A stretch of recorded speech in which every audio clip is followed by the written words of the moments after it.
Go for the beers. Go for the cheers. Go for the hit and the hits. Go for the scene. Go for the screens. Go for the gallery. Go for the win. Go to Ocean. Post-game show with Seth Joyner. I knew that they had a running game. Derek Gunn. He has put in the effort. Devin Caney. Had we not won the Super Bowl, what would we be saying? And Mike Missinelli. Well, you know who Philly is. Post-game, now streaming on the 6ABC family of apps.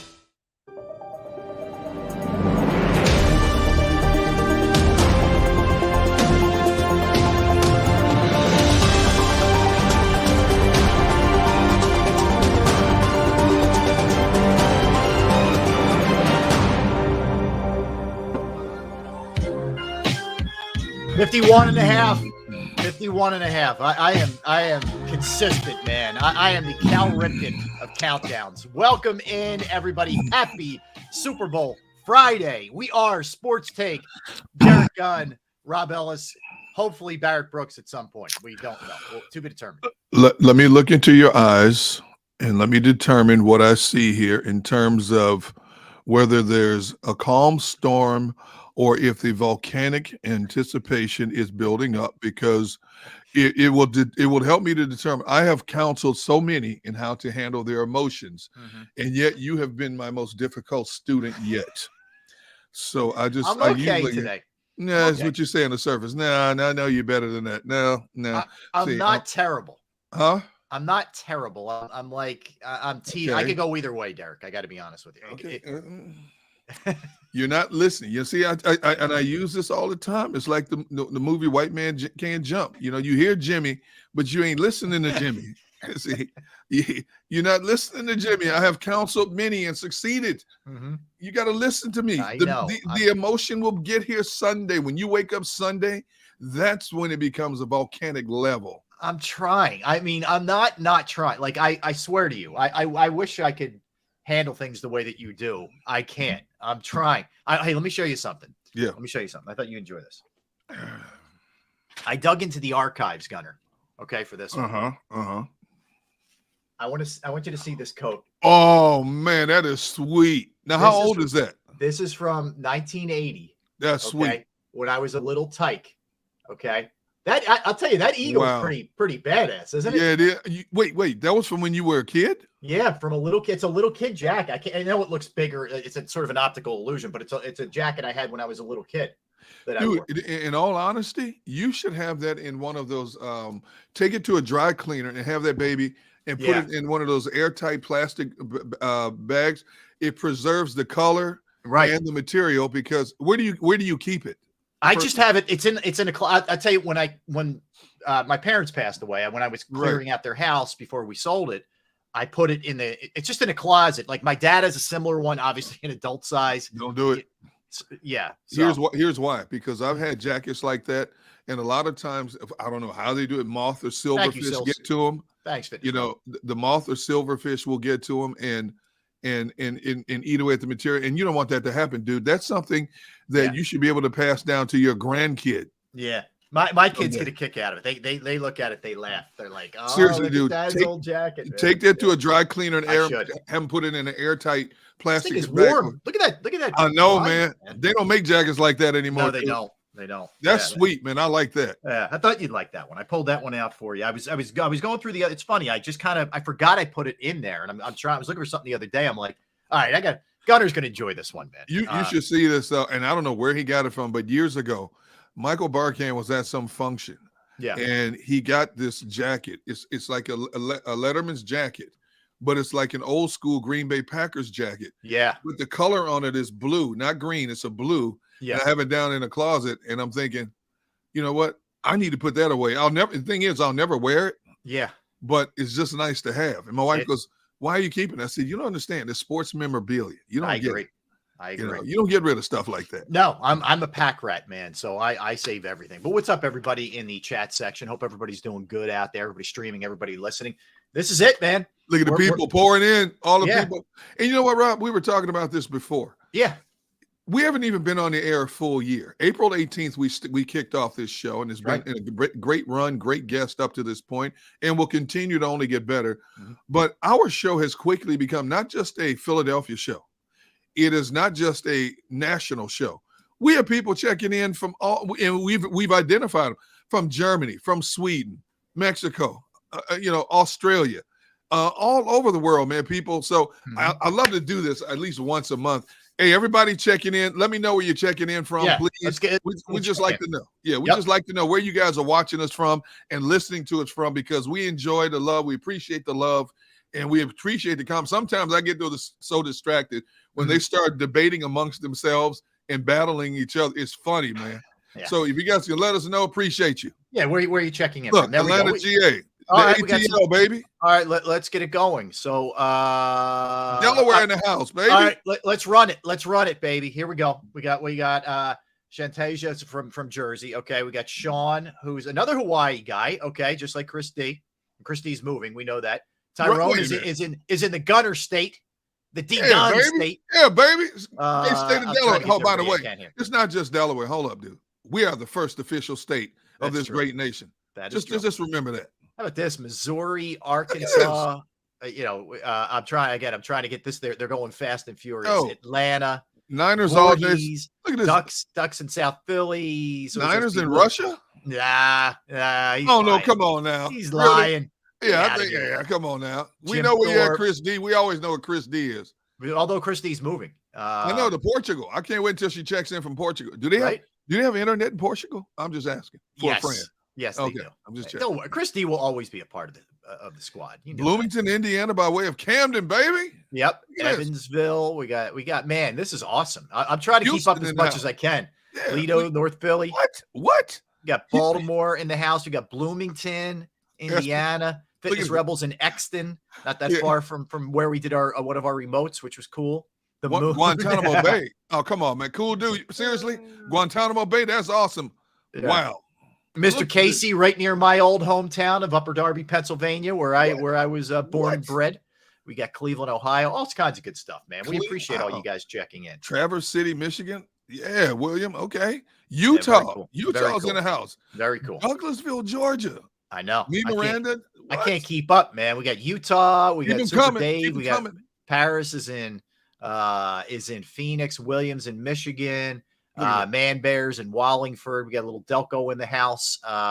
Jay Quest, Vegas from West Philly. All right. Joe's in San Diego. What? Yeah, we got it, man. It's awesome.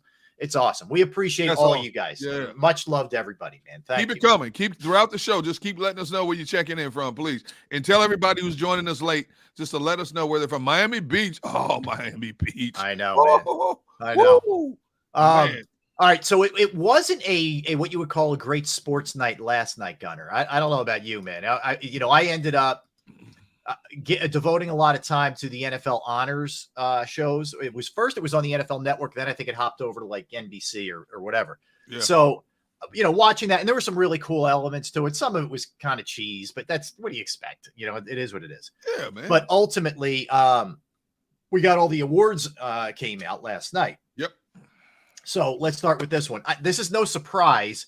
Patrick Mahomes wins the MVP. It's the way I thought it was going to go. I'm okay with it. Whatever. I mean, I think it was sealed in cement here once Jalen Hurts missed a couple games that it was over. But so it went Mahomes 1, Hurts 2, Josh Allen 3, Joe Burrow 4. That was the order here, the pecking order. Mahomes got 48 of the 50 first place votes. He got 490 points. It's a point system. Yep. Hurts got 1. Josh Allen got 1. Any issue, any beef? I certainly think he deserved more than 1 first place vote. Did Hurts, but no, I'm not surprised. Mahomes 490 points. Hurts at 193, and I do believe that if Hurts had not missed those 2 games, it would have been a much closer contest. But I said it in December, and I stand by it.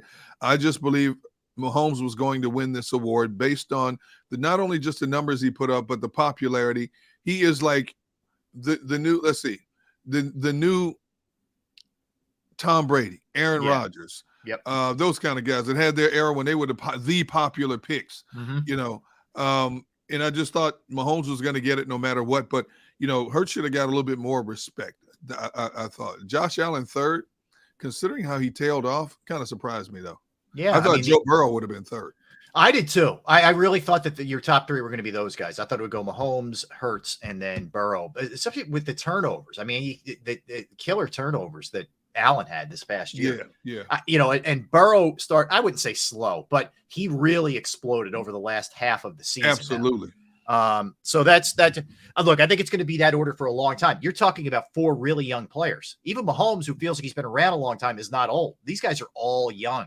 They're all going to be vying for this spot. The new era, the days of Brady and Rodgers and all those days are over, man. I mean, it was a great run. They had their moment in the sun, and it's time to know these young guns are finally asserting themselves, man.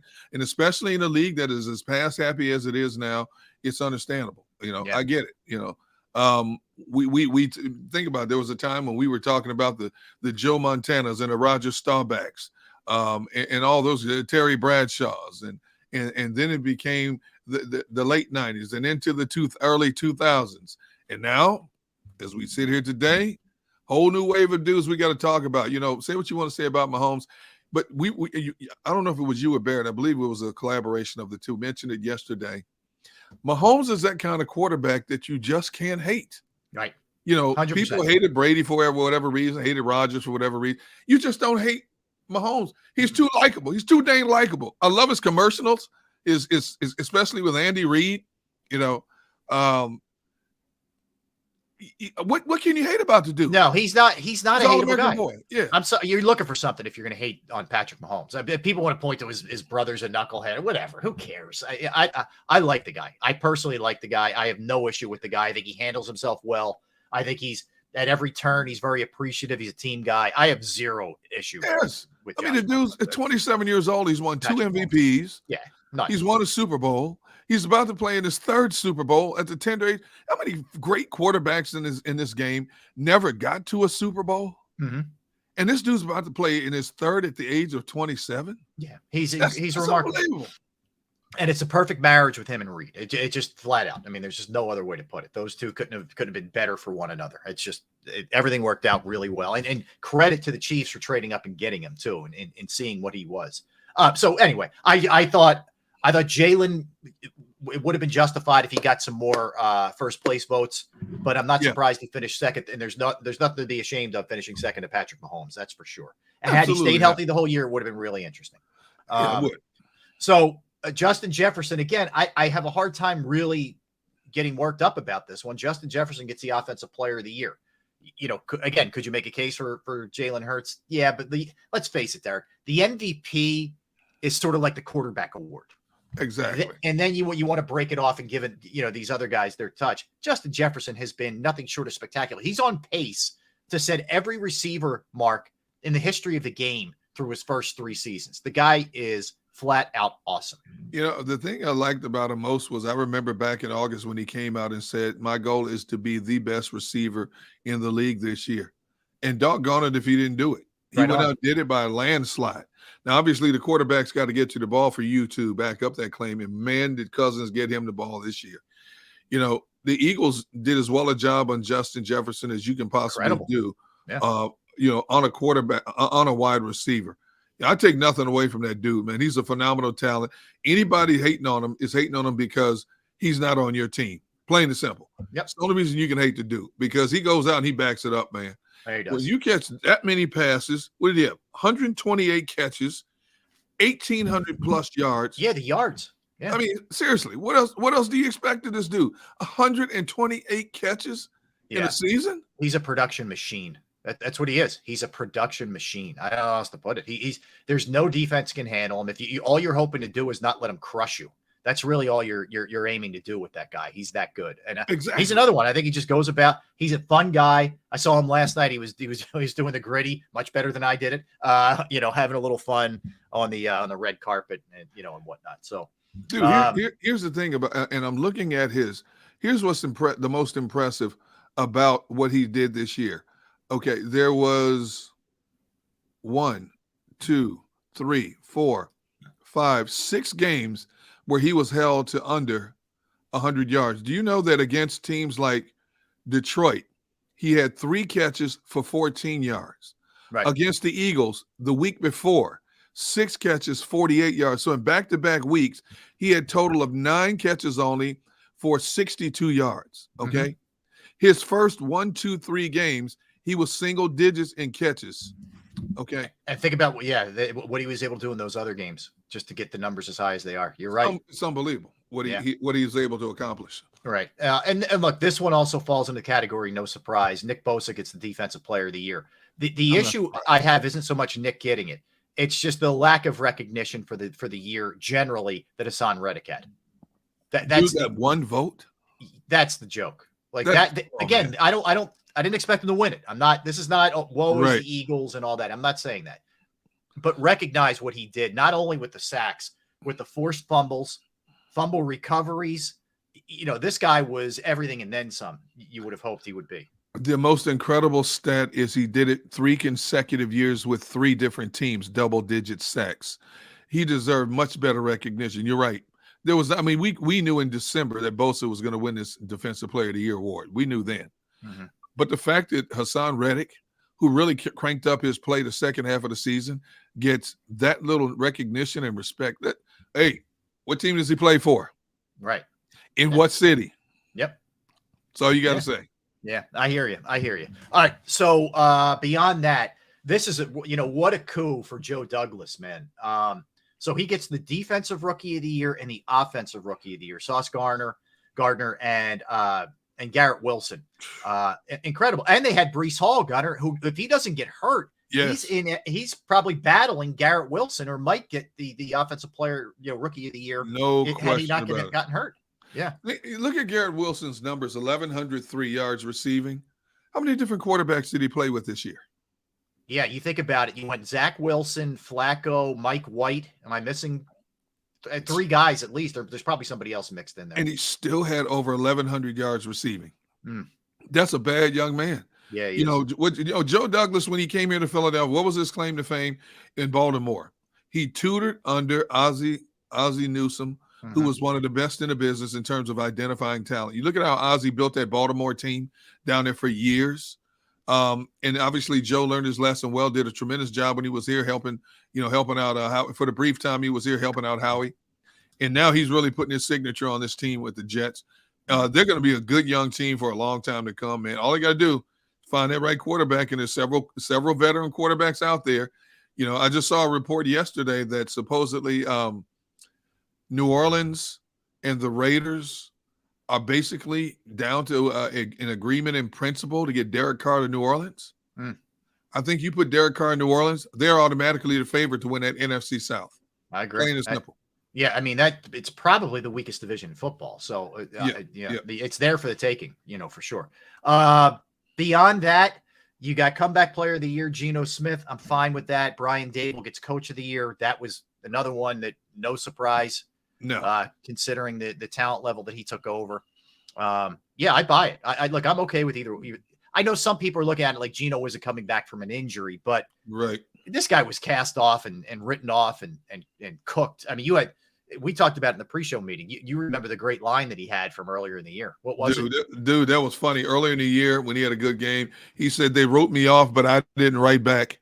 And when it was announced last night, great line. That's awesome line. And when they announced last night he had won comeback player of the year, that one line blew up on Twitter last night. Yeah, they wrote me off, but I didn't write back. And I remember that because I'm watching him play that game, and I don't even know who the field reporter was who asked him the question. Dude, what an answer! You couldn't script a better answer. They wrote me, and think about how long we've covered this game, and we've heard every cliche answer you can possibly hear. That is an all-timer right there. They wrote me off, but I didn't write back. That's so good. It's a Jalen Hurts line. Oh my goodness. You know what I mean? So that was, goodness. And Dable, look, the guy did a great job with very little talent, in my opinion. We identified 8 coaches who could very easily win Coach of the Year, and he was among them. Sure. So, I have no problem. We all thought Sirianni should be in there, and he was, on our list. I have no problem with the Dable winning it. This is not about being a Giants fan or hating the Giants. This is about what this man did. Yeah. Think about this. He basically took the same nucleus that had not been in the playoffs in 5 previous years from the previous year, and he turned it into a playoff team.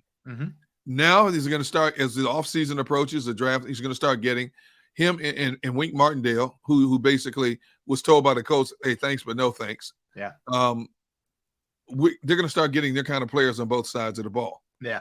Yep. So that division is going to be a tough division for years to come if the coaching structure with the Giants stays the same. No question about it. Yeah. So that was interesting. The Hall of Famers were announced. Look, I'm not trying to rain on anybody's parade here, but if I'm just being honest,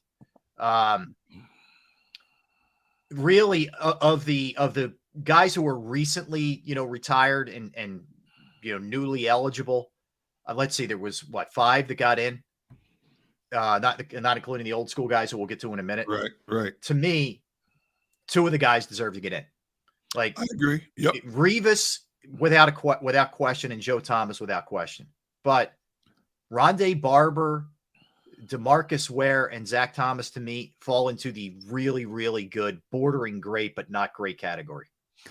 Yeah, I'm not surprised Rondé got in, but I didn't think he would get in this soon. I mean, he had 47 interceptions. He's the only DB 47 interceptions and 25 or more sacks. He had 12 defensive touchdowns, and he was on the 2000s All-Decade team. I didn't think he would get in this soon in his eligibility tenure. Joe Thomas is the most decorated of all the players and coaches who got in this time. The dude played 11 years, the first 10 years of his career. He was a Pro Bowler. He was that dude when he played, no question. I have no problem with that. We're talking in the pre-show meeting. I didn't realize Zach Thomas, this is the 10th time he was one of the finalists, and the 4th consecutive year he got down to the final group, and he finally gets in. 10 years, Zach Thomas has been that far removed from the game? I got to tell you, like, when you said that, I was like, really? I had no idea he had been out that long. He retired in 08. 08 he retired. Yeah, so, yeah. Dude, yeah. Father Time's creeping up on us, man. I know. I'm just shocked. DeMarcus Ware, okay, he had 117 sacks, 9-time Pro Bowler, 4-time first-team All-Pro. I don't know. To me, that's a borderline one. For when you consider the volume and they start off with like 20 or 30 players and then whittle it down. I didn't think DeMarcus Ware would get in this soon either. I didn't either. Yeah, I didn't either. Not quite this quick. All right. So the older guys who were on the veterans committee, again, I can't tell you a ton about some of these guys, but you had Chuck Howley, Ken Riley, Don Coryell. The one I'm really happy about is Joe Klecko. Joe Klecko is a Philadelphia guy. He grew up in Chester. He went to St. James. He went to Temple. He has an incredible story. He was playing semi-pro football. They discovered him. He went to Temple. He had a great career there. Gunnar, before they started keeping it as an official sack, I think it was 81 or 82. He had 21 and a half sacks. Oh, I know. He made the Pro Bowl from 3 different positions. This guy was a monster. It's unbelievable. I don't know what I didn't see his overall sack total for his career. But I remember that era, him playing with Mark Gastineau when they were called the New York Sack Exchange. Yeah. Great nickname. For NFL historically has had some great names, the Hogs, the Sack Exchange stuff. They're a great defensive front.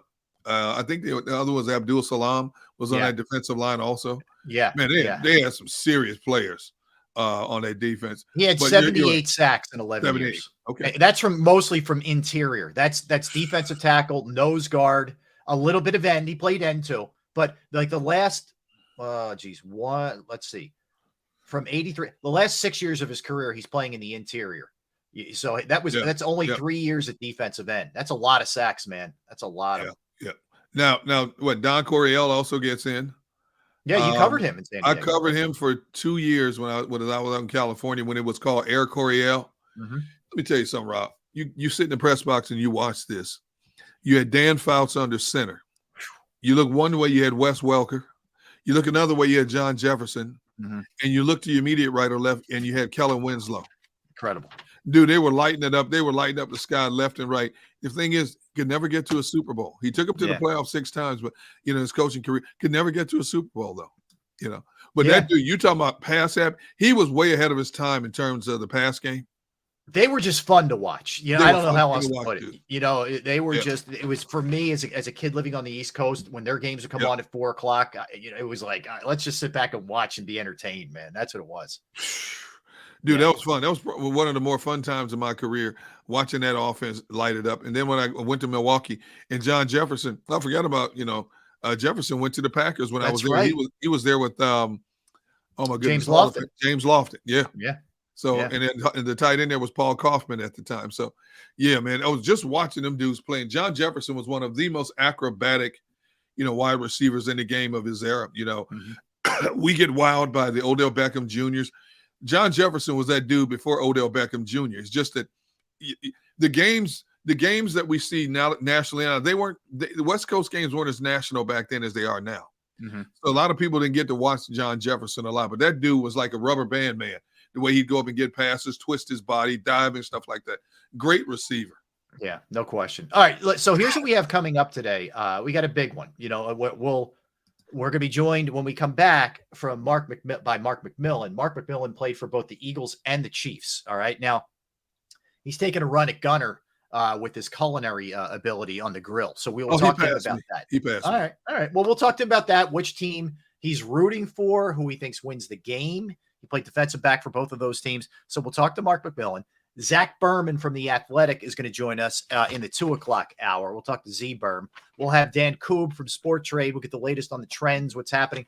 Derek, the line has not moved, man. It has stayed. We talked all last week. I'm kind of surprised. Yeah. I thought it was going to move a little bit one way or the other. It hasn't moved at all. It's still 1.5 as we sit here right now. So we'll discuss that with Dan coming up a little bit later in the 1:00 hour. We're going to give our storylines and predictions. We got a lot in store for you, so you don't want to go anywhere. We appreciate everybody hanging out. We are gonna hit it strong today. We come back with Mark McMillan. He's Derek Gunn. I'm Rob Ellis. We are Sports Take on this Super Bowl Friday. I want to tell you about Jim Murray and Principal Financial Group. Yes, knowing who to trust with your finances can be very scary. All right, I'm right there in the front of the line, guilty as charged for a long time. But I'm fortunate that I found the right person, and I don't want you wasting your time anymore with anybody else. He is the man that you want. I can tell you from personal experience, whether it's retirement planning, insurance review, if you have a small business, you're trying to get your employee benefits off the ground. I've entrusted my IRA, my 401k rollover with Jim. I couldn't be any happier. Give him a call. 610-996-4751. 610-996-4751. Or you can email him, murray.jim@principal.com. That's murray.jim@principal.com. Post-game show with Seth Joyner, I knew that they had a running game. Derek Gunn, He has put in the effort. Devin Caney, Had we not won the Super Bowl, what would we be saying? and Mike Missinelli. Well, you know who Philly is. Post-game, now streaming on the 6ABC family of apps.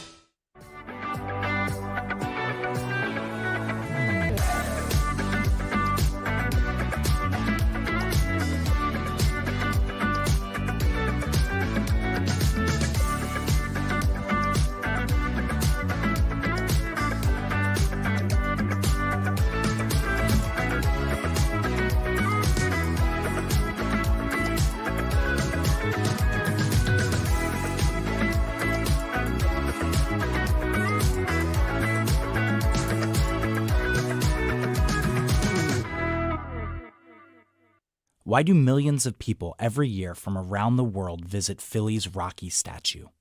You want to tell me the sky is burgundy with green stripes and yellow polka dots? I'll meet you on that. But you're never going to convince me Rocky is anything other than the pure greatness that it is. Never going to happen. Join me, Paul Farber, for WHYY's The Statue. We're going on a journey to explore the biography of the Rocky statue. Find us wherever you get your podcasts.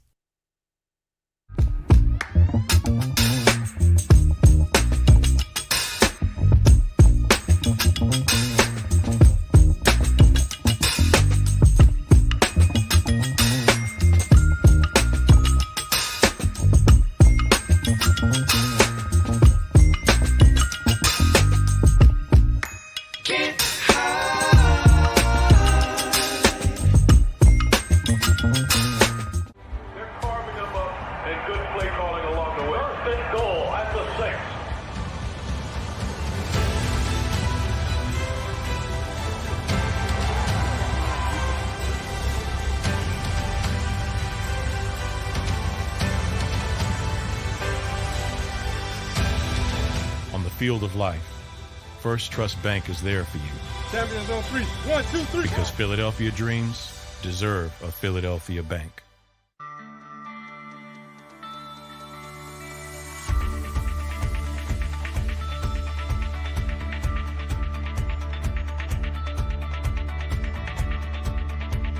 Hi, I'm Jim Muehlbronner, Managing Partner at Del Val Insurance Group. Give us a call. We're a local, knowledgeable agency, not an 800 number. Go Birds!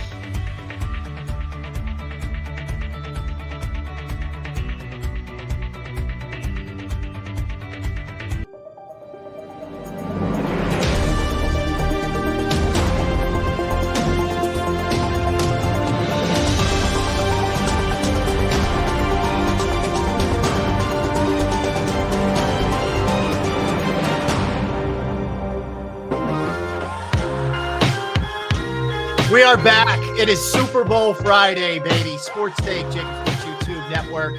Rob Ellis, Derek Gunn, hanging out with you, getting you set for the Eagles and the Chiefs Sunday, 6:30 Eastern. All right, joining us right now. Is this man torn? Is he torn?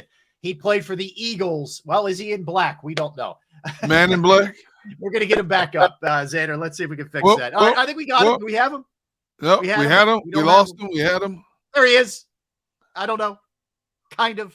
Not really. All right. Let's get him straightened out a little bit. Mark, we're going to put you on hold for a second if you can hear us. And we'll Xander, our producer, will try to make sure we got a good connection with you, man, because we don't want to lose you. We don't want to cheat any Mark McMillan there. He's in the car. I'm sure going to another one of his grilling contests that he's involved in, Gunner. That dude is all over the place. He's in Arizona. He's in Vegas. He's on this cooking venue, that cooking venue. I can only live vicariously through him. Admit you're a little bit jealous. You're a little jealous of how good he's got behind. I would say yes. But he's worked that. He's paid his dues, and now he's enjoying the fruits of his labor. He's put a lot of work into this to get where he is. Let me tell you what he did to me, though. You got to back up. There he is. What's up, Mark? What's going on, fellas? Man, I have to get some better Wi-Fi. Hey, Rob, let me tell you what he did to me. First of all, he took his time getting back to me, right? So then when I finally talked to him, he says, D-Gun, I was going to have you go through my PR lady. I said, time out. Oh, you going to make D-Gun go through his PR lady? What, me? Wow, it's like that now. Okay. No, I felt bad. My bad, D-Gun. I said, I saw you come on my Facebook post. And I was like, man, I'm out here. My wife was walking in the NFL Wise fashion show. So, I got to do the daddy duties first, man. So I had to make sure the wife is taken care of, make sure her makeup is good. So I had to do that first, but man, I always got to give you guys some love, man. So where are you? What's your locale today, Mark? What are we doing? What's on the agenda? Man. Well, right now I'm in Scottsdale at the Scottsdale Fashion Show. They're doing an amazing job with it's called Off the Field Wives with all the NFL wives. They're doing a lot of great stuff. They're raising a lot of money for charity, and they're doing a fashion show. So, it ain't about me today. It's all about the missus and watch her walk down the runway and support her. That's a smart man right there. Mark, I got to hit you with this before we get into all your grilling endeavors, and you're crushing it, man. I'm trying. Where does the loyalty lie here, man? You were an Eagle from 92 to 95 and a Chief 97 to 98, man. Who you pulling for in this game? You know what? I've been doing interviews for like the last 2 weeks, and I'm just going to have to say my loyalty lies with Gordon Ramsay, Team Ramsay. My loyalty lies with Team Ramsay. Team Ramsay is in the building, baby. So I had to pick my Team Ramsay team, man. So make sure you guys check that out. But like I said, it's going to be a great battle. Obviously, everybody knows, man, I was in Philly for 4 years. They gave me the opportunity. 31 other teams said I was too small. Philly took the chance. Had a great career there. So I love the Birds, man. I know Kansas City fans are probably like whatever, but come on, man. They gave me my first shot. I'm still loved in Philadelphia. I always come back and try to support Philadelphia. And Kansas City is doing a good job. I think lately they've been seeing all this coverage that I've been getting from the media outlets. It's like, wait, maybe we missing out on something. Like, well, I only led the league in interceptions when I was there. So It ain't like I was just chopped liver. Hey, Mark, you have you lived in Phoenix, but you've been spending a lot of time in Vegas. Do you live in Vegas? Do you live in Phoenix? Where the heck do you live now? We kept our house here in Phoenix, thank goodness. I listen to the missus because me, brothers, we like to spend that money. Oh yeah. But she was like, no, we're gonna keep this little nest egg here. We have our grandkids that's still here, so we're in Vegas more during the football season because I work for CBS. Doing the Raiders pre and post game live. So I fell into that job. Randall Cunningham made a call in Vegas, and shoot, 2 days later, I was working for CBS. Nice. That's awesome, dude. That is cool. Well, tell us a little bit about Mark. We had you on earlier in the year, and you were doing some stuff in the backyard and crushing it and whatnot. But what's going on now? You mentioned the Gordon Ramsay thing. For people who may not be familiar with what's happening, tell us about that and what your latest endeavor is. I would say it's probably one of the hottest shows that's on TV right now. They had season 1 last year in Vegas, and then I got cast in February last year. Just some guys say, "Hey, are you Mark McMillan that played for the Eagles?" I'm just thinking like somebody just DM me, like D-Gun did this morning on Facebook. So I was like, "Yeah, I'm Mark McMillan." They's like, "How would you like to appear on Gordon Ramsay's show?" And me, I'm like, "I'm a barbecue guy. Like, I'm not like a chef like that." But I said, "Hey, what the heck? Let me give it a shot." And actually made it through the casting call. I think it was like 15,000 applicants applied for this for this show, and they only picked 18. Oh. So there's out of those thousands of people, man, I was one of the guys that made the cut. Pretty much like Philadelphia, man. I was one of the last cuts that actually made the team back in '92, and then when you find out that Gordon Ramsay picked me on his team, which was like, that's like getting drafted all over again, man. He's the mecca of everything. And they flew us out to London. We were there for a while, filming the show. Yeah, it was crazy, D. We were we were quarantined in the room, but it's a fast-paced show. Now I know a lot of people are going to watch the show like, "Oh, I could have did that," but when that platform comes down and you only got 30 seconds to grab a dish, and they don't tell you what you're cooking, until right before your segment, and you got to grab whatever you can, and you got to make a dish for Gordon Ramsay. So tell me, how much did it take you out of your comfort zone? We talk about grilling all the time and go back and forth about that, but that show does not cater to grilling. I mean, you're in a kitchen and you're creating stuff, different seasonings and sauces. How much did you feel out of your comfort zone doing that show? Very much, because I was on the show with 17 other, some were professional chefs. They culinary school for this. They cook in restaurants. We got a firefighter. We got an ICU doctor in there. These people have been doing podcasts. And, me and you, we just in the backyard throwing some wings and a brisket on the grill. Yeah. So when they came out, I talked about the show and said, "Hey, whatever country we're in, you got to make that cuisine." So, I was going to be on the show. I just started practicing on Italian food, Chinese food. So there was just different cuisines that I had to brush up on my skills, and they were following my social media. And one of the things is like, "Hey, you got to work on your plating. You got to work on your presentation." So he's huge on presentation. So that's why you probably see my posts are nice and pretty now. But it's appealing to the eyes. But the football nature came out, man. I was like, man, I'm here. I don't care about these other chefs. We got an amazing cast. I love all 17 of them. But when you line it up, man, you just got to go put your head down and make the best dish that you can. That's pretty cool, man. If you're in London and you have to cook London cuisine, food there is very bland. You don't use a lot of seasonings and stuff there, man. No seasoning. And, their big things is franks and beans.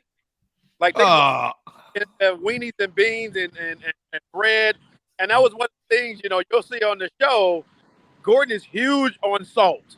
Yes. Like, he is huge on salt. Like, you think you would get high blood pressure as all the salt he kept telling you. Oh my God, that's funny, Mark. So I got to ask you, man, as a guy who played the position, we've been watching Slay and Bradbury all year. Not to mention Devontae Maddox in the slot. Oh yeah, I mean, we are spoiled with 3 studs here in the secondary, man. Give me your impressions of what you've seen from these guys. They're playing at a high level, and they're playing for each other. And you see these guys; they're excited. When Devontae Maddox goes down, you see the defense changes. Mm-hmm. He makes a big difference. That third down position, man, is tough. Yeah. I had to play that position, and you're guarding against, a really good receiver that's in that slot. So, what he's able to do, he's way better in tackling now. When he first came in the league, that was some of his issues. He wasn't a good tackler, but now he's making tackles, making big plays. Obviously, Slay and Barry on the outside. Those are 3 solid corners in the league that you need, especially the way they throw the ball around. And we're going to need all that help when 15 enters the building. So Mark, then let's go to Kansas City, because they've been basically holding down the back end of their defense with a bunch of rookies. They've got 4 rookies. Basically, they've been rotating on the back end. Now, they'll give up some passes, but you look at the overall numbers, Kansas City's only given up 21 points a game. They held both Jacksonville and Cincinnati to 20 points. So, at this stage of the season, you can't call them rookies anymore. No, you're not a rookie anymore. And, like I said, I learned that fast. At the end of the season, we end up playing the Saints in our first playoff game, and they're like, dude, you ain't no rookie no more. So, the Chiefs, they've been playing well all year. And, they actually, like the last 3 or 4 weeks, their defense has really stepped it up big time. And, those guys are not playing like rookies. And, they have a good front four that can get after the quarterback just as well as the Eagles. Eagles go 7 or 8 deep at the front line. But what Kansas City and Spags is able to do, man, you can never count out Spags. He's always dialing it up. And whenever you got number 15 on your side, man, anything can Well, that's the thing, Mark, too. This is where he kills you, because even if you get a good pass rush, you better get him down. You don't get him to the ground and he's able to buy a little bit of time. He thrives there. He's probably better doing that than he is just standard pocket kind of stuff. Yeah, you got to force him left. If you're the Eagles, you got to force him to his left. The Cincinnati Bengals had the worst defensive game plan I've ever seen in a playoff game. They let Patrick Mahomes roll out to his strong arm on the touchdown pass to Kelsey and the scramble when he got the first down and got the unnecessary roughness call on the defensive player for the Bengals. But when they forced him left, you saw he had a lot of trouble going left and wasn't comfortable. So I don't know what the Cincinnati Bengals were doing. Joe Burrow looked like he was just scared. He was throwing the ball in the ground. One thing about number 5, Jalen Hurts, man. Number 1, he's not scared, and they got to deal with his legs. And dude, he is so calm and cool under pressure, man. It is amazing to watch. And we got first time in history, we got 2 African American quarterbacks in the Super Bowl in February in Black History Month. So that's pretty cool, man. So I'm excited for both franchises. The front office are doing a great job getting players in the offseason, Kansas City, as well as the Philadelphia Eagles, getting Reddick from the Cardinals. Oh my goodness. What were they thinking? Mark, you have played against a lot of great quarterbacks. You have watched a lot of football. Like you say, you do a pre and post game show for the Raiders, so you stay in tune with the game. When you look at the styles of Mahomes and Hurts, how would you categorize their styles against a lot of quarterbacks? And obviously the game has evolved since you played. And the quarterback play has evolved. But how would you categorize them as players and as leaders when you compare them to a lot of great quarterbacks you've looked at? Jalen leads by example. He's not a big rah-rah guy. Guys just see him battling. He doesn't brag about himself in interviews. It's all about team. He's battled through some injuries, and guys rallied behind him when he came back. A lot of people wanted to throw the Eagles under the bus, like, well, Jalen's hurt. Can they still win? And it seems like he's always fighting the critics. No matter what he does, people are always questioning his ability. And all he's done all his life is win. And, we just need to just get behind this guy. We're in the Super Bowl. It's like, what else do you want this young man to do? And, he's a quiet leader. He's improved in his passing game. His reads on the run option it's gotten a lot better. He's learned to slide now, so he's a lot smarter with that. Patrick Mahomes, on the other hand, is something we've never seen. Unbelievable. You go back to Jeff George, who was a gunslinger, John Elway, who was a gunslinger, but they couldn't move like Patrick Mahomes. And this dude is throwing like no-look passes, underhand passes. If you're a defensive back, and I was talking to Eric Allen, I was like, how do you defend this dude? And he doesn't have any star receivers. He's making these players better by just being in his system. And, he's almost like Michael Jordan. Hey, just give me some guys, and I'm going to make these guys better around me. And what he's able to do, man, Kelsey is a tough cover. And, he's going to really test our secondary, and you just can't single him. Obviously, if they get him on Maddox, that's a matchup they're probably going to try to exploit. So probably have to move in, one of the bigger corners inside. Slate may have to come inside. Barry might have to come inside. So that's going to be a key matchup to watch. Mark, do me a favor. Compare and contrast, because this Eagles team, they're the sack. I think they're at 78 sacks right now through the postseason. They had 70 during the regular season. It's comparable with your teams, man. The way they used to get after the quarterback. Now, Buddy would do it a little bit differently. Bud Carson, et cetera. They were a little bit more aggressive in terms of setting bodies, but a little bit. They were a lot more aggressive. They were like seek and destroy. But look, same result in a lot of ways. Just give me a little on what you're seeing with these guys.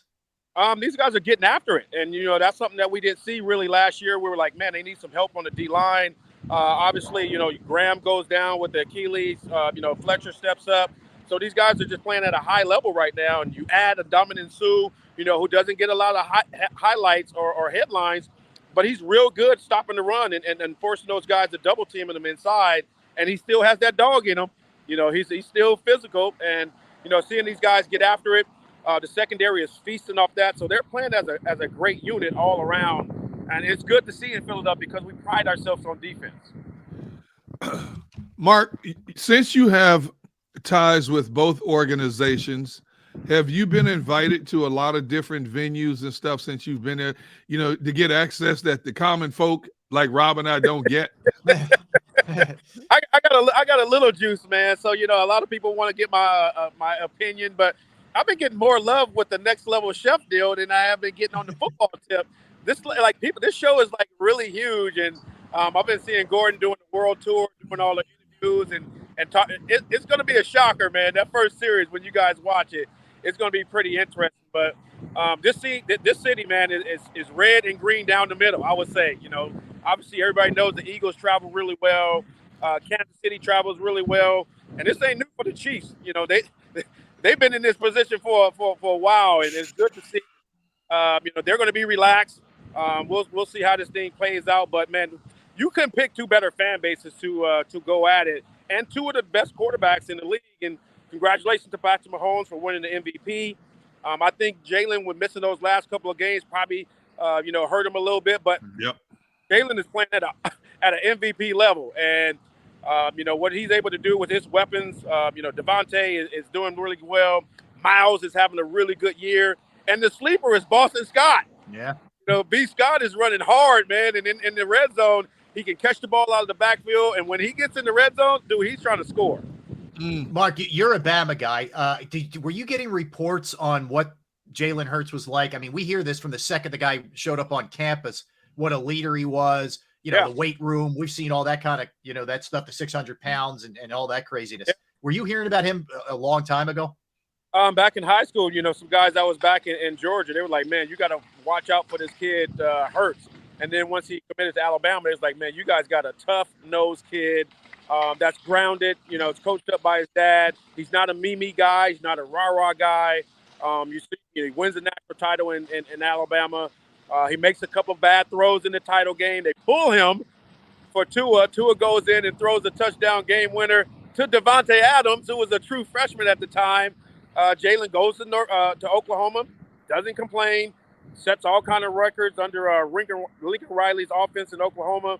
The Eagles draft him. People went crazy. They booed him, said we're wasting a pick. And I said this from day one. I said, man, if you give this kid an opportunity, put some guys around him, he's going to win some ball games. And here we are, 4 years later. Jalen Hurts is the starting quarterback in the Super Bowl for the Philadelphia Eagles. Hey, Mark, put your coaching hat on for a minute, or your analyst hat on for a minute. Give me 3 keys to victory for the Eagles. What do they have to do? First of all, special teams. Kansas City gets after it really well with their punt return team. They have a great job doing that. Special teams is going to be big. Field goal is going to be a big factor, and it's been a big factor throughout these playoffs. Guys missing extra points, guys missing field goals. But special teams, man, is always key. I know a lot of people don't focus on that. But in a game like this, when you have 2 dynamic quarterbacks, you got to focus on special teams. You got to tackle. Tackling is going to be huge in this game. And, it's a physical game. And last couple of weeks, these teams have been playing real physical. Hopefully the referees will let these guys get after it a little bit because they're both teams that can get after it. Quarterbacks have to be consistent. Whichever quarterback is able to stay upright and stay healthy is going to have a really strong chance to win the ball game. So quarterback play is going to be huge. Your D-line play has to be able to keep those quarterbacks in the pocket. So if you let Jalen or Patrick get outside the pocket, it's going to be a long day for those secondaries. All right, Mark, who wins it, man? I'm going to say the Eagles, man. I'm going to go Eagles 31-27. Philadelphia Eagles will be your Super Bowl champion. Get ready for Kelsey to go out there with the mummer, freeze the light poles on South Street and Broad Street. Baby, let's freaking go. Fly, Eagles, fly. There we go. Mark, good stuff, man. Hey, All right. hold up, Rob, before you leave. Yeah. I need this. I need this from you. You know, we talk food a lot. So people have been asking me who are out there and who are going there, places to go. Now, two places I gave them. One was Steakhouse 44, I think is the best steakhouse place in the Phoenix area. Yeah. And the other one, right now, I'm actually like 100 yards from.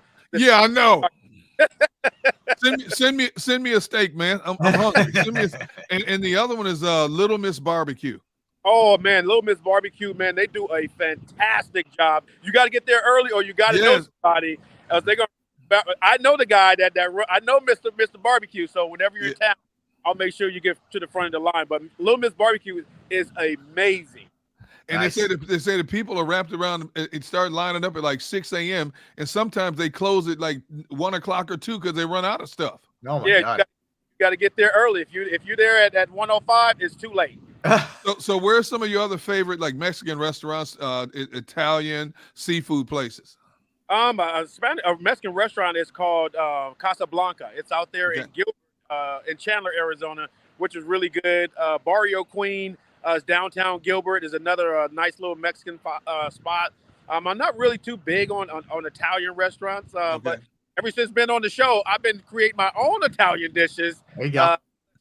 So, man, I haven't gone out in a while. Like I said, since being on that show, learning from different chefs every day. We got 18 people in our mass text that is going off all day. So it's a great opportunity, man, to shine. Let these other chefs shine and get their businesses going. And I appreciate you guys with the platform. Who would have thought last year when we were doing a show, now we're in the Super Bowl and I'm on Next Level Chef with Gordon Ramsay. Yeah, I gotta go through your PR person just to talk to you now. You used to be a common folk like me. Now I gotta make appointments just to talk to you now. Oh my God. Yeah. The lady that represents me, Joy, she said, get ready because it's going to get even worse, or we say better, because it's good for the brand. And obviously, man, being back on national TV right after the Super Bowl, I don't know how much they pay for that spot, but I know it's a lot of money. Can you give me a part-time job? Yeah, right. I hear you. Next Level Chef on Fox, right after the game, Mark. That's where people can catch you? Yes, sir. Next Level Chef Season 2. Root for Team Ramsey. I got a great cast.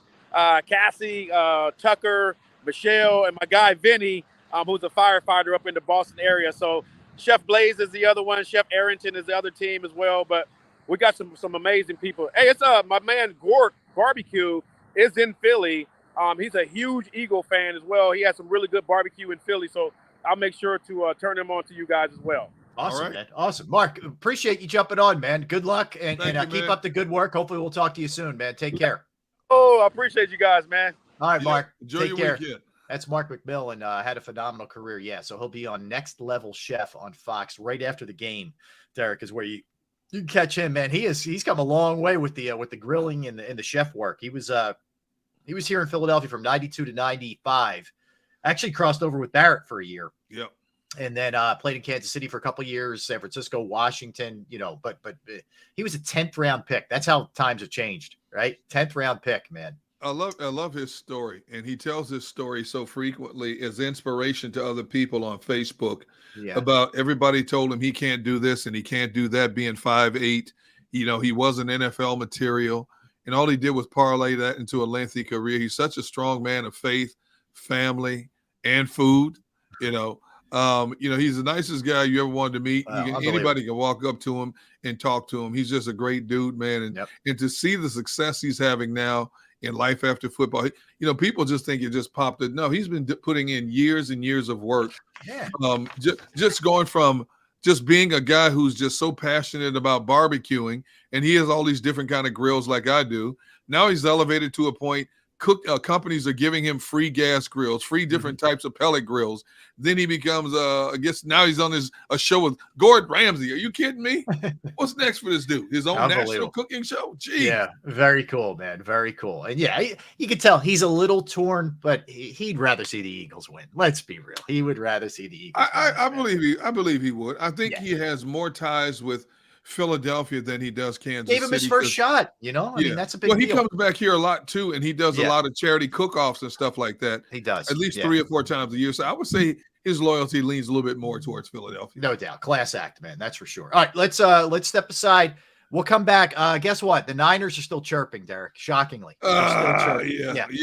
We're going to hear more Niners. We'll look at how the Eagles did against certain good quarterbacks this year. And also, we're going to give bold predictions, meaning out-of-the-box predictions, something that could happen in this game. We'll do that when we come back. Don't go anywhere. By the way, Zach Berman coming up at 2 o'clock. We're also going to hear at 1:50 from Dan Koob of Sport Trade, find out where things are trending right now. So we got a lot in store for you. Don't go anywhere. Derek Gunn, Rob Ellis. We're Sports Take, JAKIB Sports YouTube Network. All right, we'll tell you now about Pro Action Restoration. Yes, if you have a home, you have a business, you've gone through the inconvenience and the pain of fire, water, smoke, mold damage, whatever the case may be, it can be really trying, right? Pro Action Restoration is on call 24 hours, 7 days a week to assist. I've gone through it. I had it happen to me at my parents' house a number of years ago. I called them on a Saturday. They came right out. They corrected the problem. They fixed it. The crew was professional. It was clean. The price was very reasonable. It was a relief, to say the least. They are licensed, bonded, fully insured. They've been serving the tri-state area for more than 2 decades. Pro Action Restoration will work in conjunction with your insurance company. So again, it could be water, could be fire, could be smoke damage, mold remediation. You name it, they can handle it. Give them a call, 610-623-3760, 610-623-3760, or online at proactionrestoration.com. That's proactionrestoration.com. The greatest fans on earth. It's a bold statement, but would you expect anything less from Philadelphia? 58 years of heartache creates a toughness, a grit, a resolve not found in most. Sure, our prayers were answered, but now that we've had a taste, we're looking for more. Pondley Hockey, official partner of the Philadelphia Eagles. Go for the beers, go for the cheers, go for the hit and the hits, go for the scene, go for the screens, go for the gallery, go for the win, go to Ocean.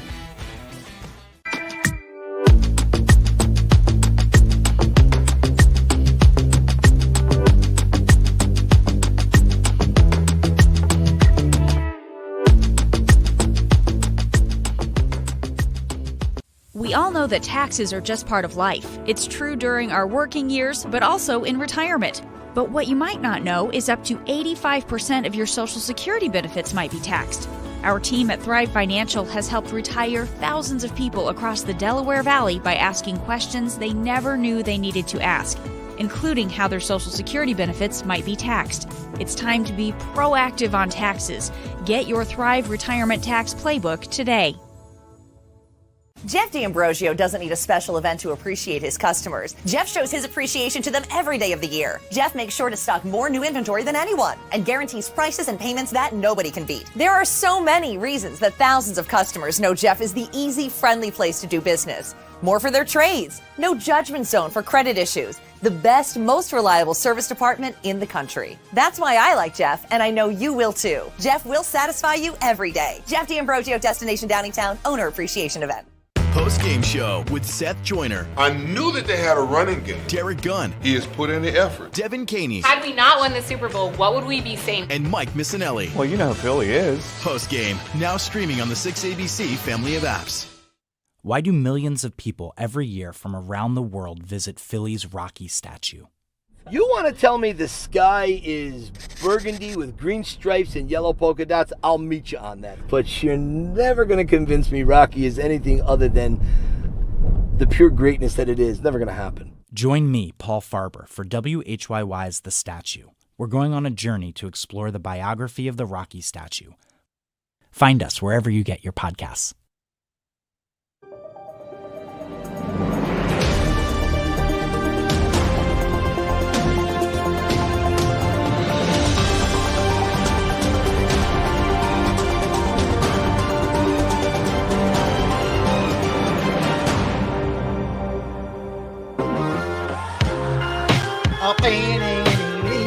welcome back, everybody. Yes, Sports Take, JAKIB Sports YouTube Network. Rob Ellis, Derek Gunn. I think we may be joined in a little bit by Barrett Brooks. My sources. I don't trust anything. I got people whispering, Gunner. I don't know what's what. I'm just telling you. My sources. Fake news. We'll find out. All right, we just wrap things up with Mark McMillan. We'll have Zach Berman coming up at 2 p.m. Dan Koob right around 1:50 from Sport Trade. Let me hit you with this because it never stops, Derek. So the kicker now is chiming in. The kicker, Robbie Gould. Okay, Robbie Gould is the latest. Okay, he was on the 33rd team. Said this about Jalen Hurts, quote, if you make Jalen Hurts play quarterback, you're probably going to have a pretty solid day on defense. This is the kicker talk. This is a kicker. This is a kicker now. Deebo Samuel doing the same thing, just the wine routine with Adam Shine last night on CBS Radio. They are relentless. I got to tell you, it's been every day from the second they got eliminated to now. And Deebo would add, I'm not salty. I'm just stating facts. If we had our quarterback, we'd have beat him by double digits. Well, you didn't have your quarterbacks. You got pummeled. Your vaunted defense. I understand they were on the field 37 minutes. Okay, that's a lot to expect from any defense. I don't care how good it is. But the bottom line is you're sitting at home. You know what? Get over it. Get better next year. Oh, as a matter of fact, you're on the Eagles schedule next year. So with that said, you know what? Save all that chirping for next season, man, because it ain't going to do you any good while you're sitting out there golfing on the back nine somewhere. I know, but let it go. Let it go. It's wild to me, you know, that like, I don't know. Like, I got to imagine this was the consensus in the locker room afterwards, and then they're all just sort of following suit or whatever. I don't know, but like every one of them, like, I don't think I've heard a Niners player say, yeah, look, hey, better team won, man. Tip your hat to them. We'll be back next year, but they got us. Not once. It never stops. Now, you go to the Kansas City-Cincinnati game. They had a do-over play in that game I never heard of before. Right. And then, of course, Kansas City gets within that game-winning field goal position because a rookie made a mistake with a late hit. Okay. Have you heard the Bengals whining about losing a game? No. You know what? They know they lost. Yeah. They could have won. They had their opportunities. They didn't capitalize on it. They lost. And they had their franchise quarterback, and they lost. They had owned Kansas City the 3 previous times. They lost. But you don't hear them chirping. You know? Yeah. They've handled it in a classy way. You're done. You know, the San Francisco 49ers, you know, just let it go. Let it go. It's amazing. I don't Take know. the T-gun approach. Live a calmer life. I'm trying to get Rob there. It's hard. I know it is hard. I want to be Team Derek, man. I'm trying. Let it go. I know. It's we'll see. I'm sure there'll be, Derek, between now and game time, with the whatever it is, 50 hours and 25 minutes, there still will be at least 2 or 3 more 49ers chiming in, I'm sure. Rob, this is all you need to know right here. And I want this to resonate in your ears from the time that we get off this show at 3 p.m. Eastern time to Sunday morning. All right. I want you to remember this. This is a D-Gun's proverb to live by. All right, I'm listening. If you free your mind, your soul will follow. Is that Vogue? Free your mind. I like that. You know who else subscribes to that? Soul will follow. This guy. Bro, who is he? Who is that dude? Who is that guy? Bro, I'm in Radio Row right now. Yeah. Trying to get some interviews, trying to get some going. So I'm just looking at everybody that's here. Now look, I got Mr. Dicker right there. Oh, wow. You know, there he is right there. You know, I mean, it's crazy out here. At the hotel, I just got through talking to a bunch of guys with gold jackets on. Yes, Hall of Fame. My guy John Randall, Charles Haley, all these guys are over at the hotel. So I'm gonna try to speed through there when we leave here to see if we can get some guys and talk to some guys. I'm doing Mike B, setting everything up. Oh, look at that. Cool. Mr. Kane. Do you guys have a spot on Radio Row, or you look just at Michael B? Look at Sean Kane. Look at our guys. There's our guys. Rob Ellis? Yeah, D-Gun. Rob Ellis, D-Gun. What's up, fellas? 2 studs right there, man.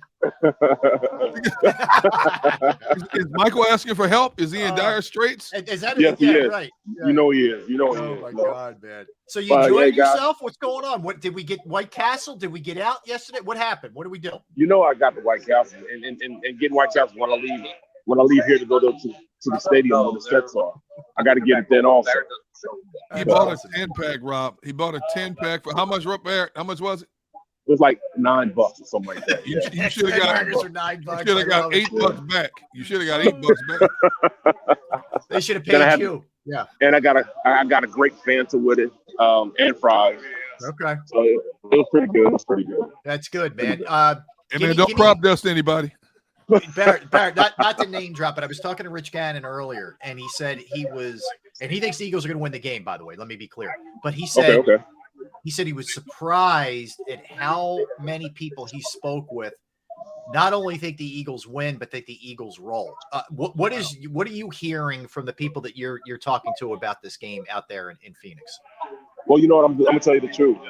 I think there are more people in Philly that think it's going to be a close game than it is out here. Out here, we're talking numbers like 30. Like I think the most consistent theme I've been getting is 32 to like 24, 21, right around there. They're thinking 9 to 10 digit win. So I think people outside the city of Philadelphia are finally starting to see how good this Eagles team is and how they've really taken it to that next level. At the quarterback position, number one. But the defensive line, they get a lot of love, a lot more love than even the offensive line. So, you know, there are people taking notice now, you know, and I think the defensive line is the number one thing that people are talking about. So, you know, at this point, you know, hey, it's going to be a great game, man. Great game. Oh, look, it's a Coach Red, Big Red. Big Red? That's a tough one. Is that really Big Red? No. I didn't think so. I the voice gave it away, man. Right. But you know, it's still, you know, it's still pretty good.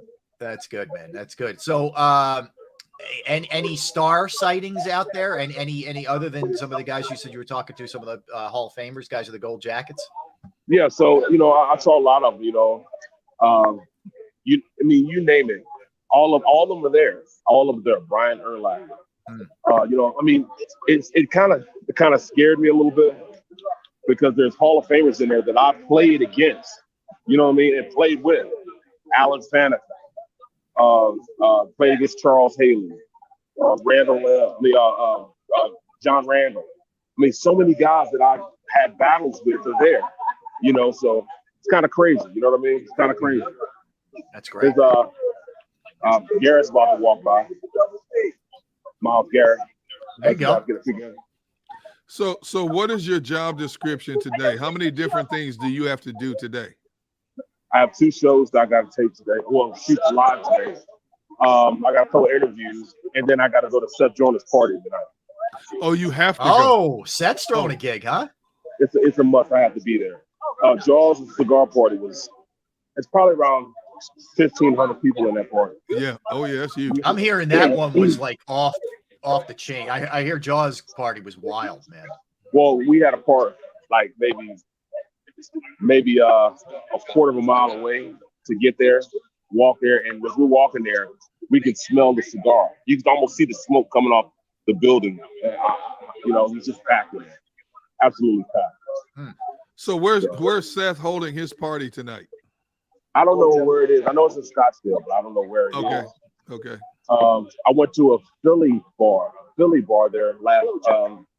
I did a signing there, an autograph signing there, and there were no less than 600 or 700 people in this little bitty bar there. Mm-hmm. So, I mean, Philly fans will definitely come out here and they're represented. Definitely represented. All right. What's on the agenda for you today? What do you have? What do they have you doing? I know you're running all over the place. I gotta do 3 interviews on Radio Row around 2:00. Okay. Then after that, I gotta shoot over to the stadium. And I get to the stadium and we'll shoot our show, the show that I have, Bird's Huddle in Mission 57. Right. Mm-hmm. And then after that, I have to do another. Well, I don't have to do it, but I'm doing it because I'm getting paid for it. I got to do a little event in the bar, and then I'm going to Seth's place. Okay. Seth's not paying me though. He's not paying. He should pay me, but he's not paying me. Yeah, good luck with that one if you try to get paid. You ain't getting money there. You're not getting money in that one. All right, so if this is the last time we're going to be hanging with you on the show, I give me your prediction, man. How does this thing play out? 28-20, Birds win convincingly. It's going to be close.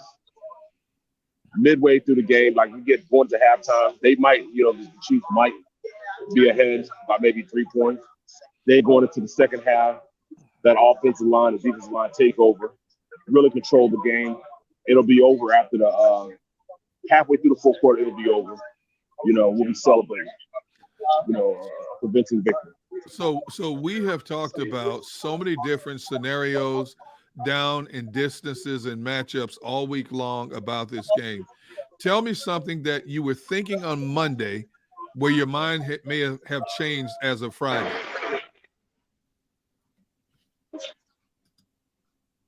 Uh-oh. Hold on, say it. I'm sorry. Okay. We got to say it again, Gunner. So we've talked about so many different scenarios all week long. One second. Okay.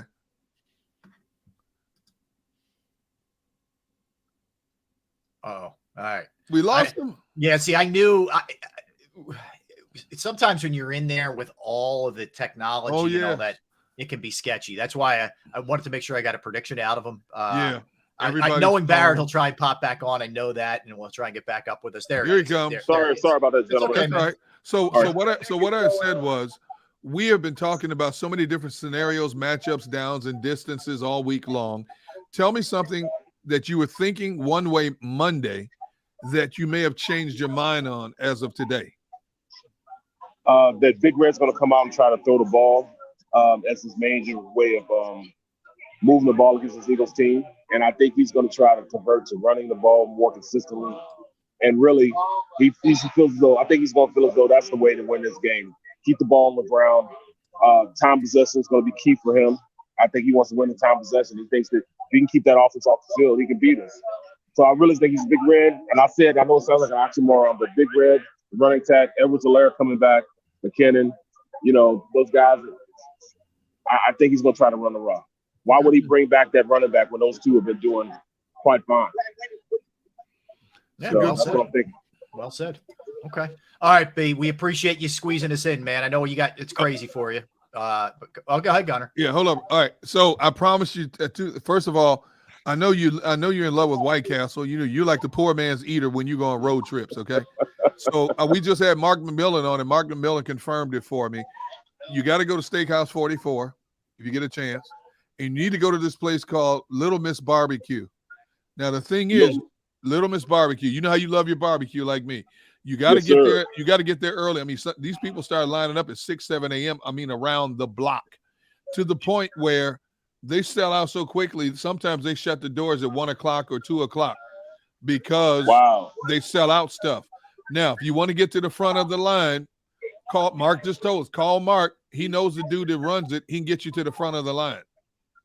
Well, this is a done deal. I'm gonna call Mark as soon as I get off. There you go. With you guys, set it up for tomorrow. There you go. See? Love it. All right. Well, folks, listen, I appreciate it. Thanks be a lot. good. Be Have fun, good, man. brother. Enjoy your time. All right, man. Always good talking to Barrett. Always good getting and checking. I will say this. He has been, and we'll see how it plays out on Sunday. He's been steadfast, Derek, that they were going to have an easy game against the Giants, an easy game against the 49ers. Now, 28-20 is not a blowout, but it sounds like he thinks the Eagles win this thing somewhat comfortably. I'm not there. I think this game's close. I don't understand the Eagles win this easily. I hope I'm wrong, but I don't see it as we sit here right now. Okay. I'm just being frank with you. I don't get it, but I'll give him credit. He's been on this thing every game. Yes. He's nailed every game. Yes, he has. Now, we couldn't take in – there's no way we could have foreseen that Purdy's going to get knocked out early in the game. Okay, so you can't foresee that. But I said prior to that game, somebody's not going to finish that game that starts the game. Never thought it would be a quarterback in that game. And lo and behold, it was all downhill for San Francisco after that. This particular game, as you mentioned earlier in this show, the 3 games Kansas City lost by a grand total of 10 points. They could have won those games. Okay. This has been a rebuilding, retooling year for the Chiefs. They're standing here on the cusp of another potential Super Bowl win. They got that dude who's 27 years old who just won his second MVP and is his third Super Bowl. They have gotten this far with a bunch of average wide receivers, a young secondary, and they've won 16 games.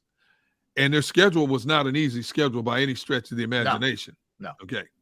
I'm with you. I don't see this as a blowout. I understand this Eagles team is the most deep, versatile team that this Kansas City team will see all year long. Mm-hmm. I get that. But that dude on the other side, that dude number 15, is an equalizer in any time he steps on the football field. If that ankle holds up, if nobody rolls on that ankle again, if he's upright and breathing from start to finish, I think this game's going to be a lot closer than a lot of people are saying it's going to be. I do too. I don't want to see, from an Eagles perspective is I don't want to see that dude with the ball in his hands with a decent amount of time left, even if they're trailing him taking them down, because the guy's money. He figures it out. It doesn't matter what the circumstance is. So, and can you imagine, Derek? I'll just throw this out there for fun. And if it turns out to be right, I'll look like a genius. If not, we'll all forget about it. Wink, wink. Let's say Kansas City has the ball. They're down 5. They're driving. Brandon Graham gets another strip sack and the Eagles recover. And that's how the Eagles salt the game away. Can you imagine you do it against Brady and then Mahomes? Dude. Brandon Graham should just drop a mic and just float off it somewhere, never play a game again. Even though he wants to play, dude. Yeah. That's the signature of your career. You do that against two. You do that against 2 Hall of Famers, future Hall of Famers in one lifetime. Make the same type of play. Yeah. And he mentioned that it was yesterday or the day before to media that he would love to get that strip sack at a crucial point in the game against Patrick Mahomes. Hassan Reddick has said Mahomes is one of the few quarterbacks I've never sacked. I got to get to him, Right. So, dude, the storylines just keep building for this game. But if Brandon Graham strip sacks Mahomes on a crucial drive of the game, I'm going to call him right after the game. Dude, just drop the mic and walk off into the sunset. It can't be better. It cannot. Other than Elway wins back-to-backs and rolls. I don't know how it gets better than that. But you can't. Xander takes it the other way. He said if he does that, they better bring him back and there's no hometown discount. If that's the case, which is the problem is he's already said publicly he would take a discount to play here. And don't think for a moment how he's not going to play that. How he was like, oh yeah, okay, cool. Thank you. All right, let's do our bold prediction. Now, this is not to be confused with how we think the game is going to play out storylines. Okay, I kind of gave you one right there to an extent. But something weird that could happen, somebody who might step up, look out for this guy, like Corey Clement catching a touchdown pass in Super Bowl 52. Right. I don't think many of us saw that coming. I'll throw mine out there because this guy's been MIA for a long time now. Quez Watkins catches a touchdown pass. Oh, yes. Wow. Well, I mean, we're focused on A.J. Brown. We're focused on Devontae Smith, as we should be, Dallas Goedert. I think this is where maybe Quez sneaks back into the occasion. Deep shot, hit him, boom. I'm going with it. That's a pretty good one because he is not a guy that we're talking about. And in a game like this, there's always a player you don't talk about that comes up and makes a big play on either side of the football. Right. So that's a good one. So from the category of the extreme, I will say Boston Scott returns a kickoff for a touchdown. Oh, that is good, man. That is good. Okay. Scott takes one to the house in the kickoff. The much maligned special teams for the Eagles, much of the season, you get Boston Scott taking one to the house. Yes. All right. Now think about he's almost broken a couple this season. So this could be, as the NCAA tournament likes to use the closing song to the tournament, one shining moment. This could be his shining moment. On the grandest of all stages, people who don't know who Boston Scott is will quickly remember the name Boston Scott for taking one to the house. That's pretty good. That is pretty good. It's interesting. We don't talk about it much, obviously, because there's a lot of other things to talk about when it comes to the Eagles. But where I will give them credit is they really, I'm not going to say they're a great special teams unit. They're not. But they became respectable, solid. They made a couple of moves, right? One of them was they brought Christian Ellis up from the practice squad, and he's been really good on special teams for them. Okay. Yeah. He stepped up.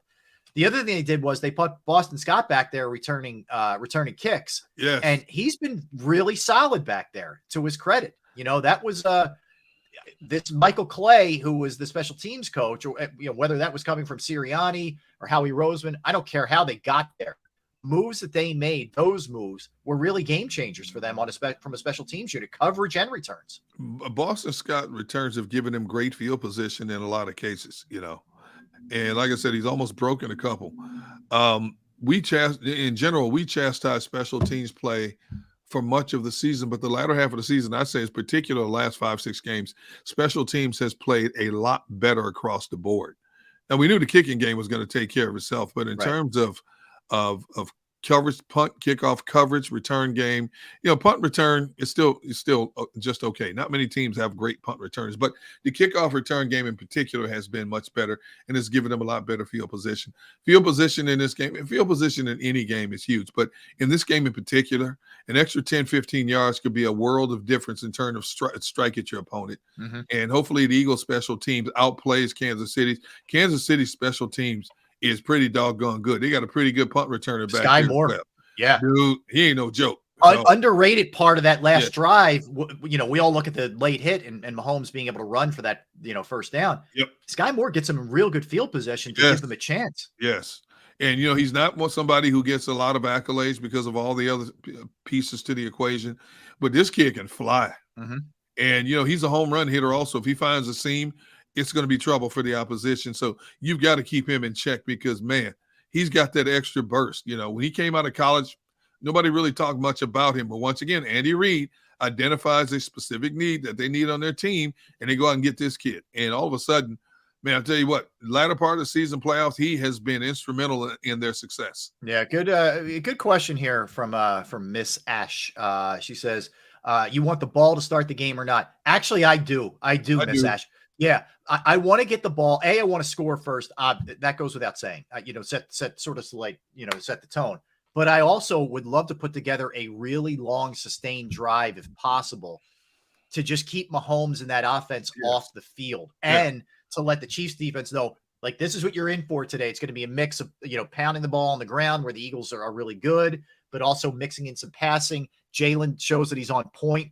I think if I had the opportunity, and I think the Eagles probably would defer just because that's what the analytics tell them to do, I'd love to grab the ball first and go down there and score.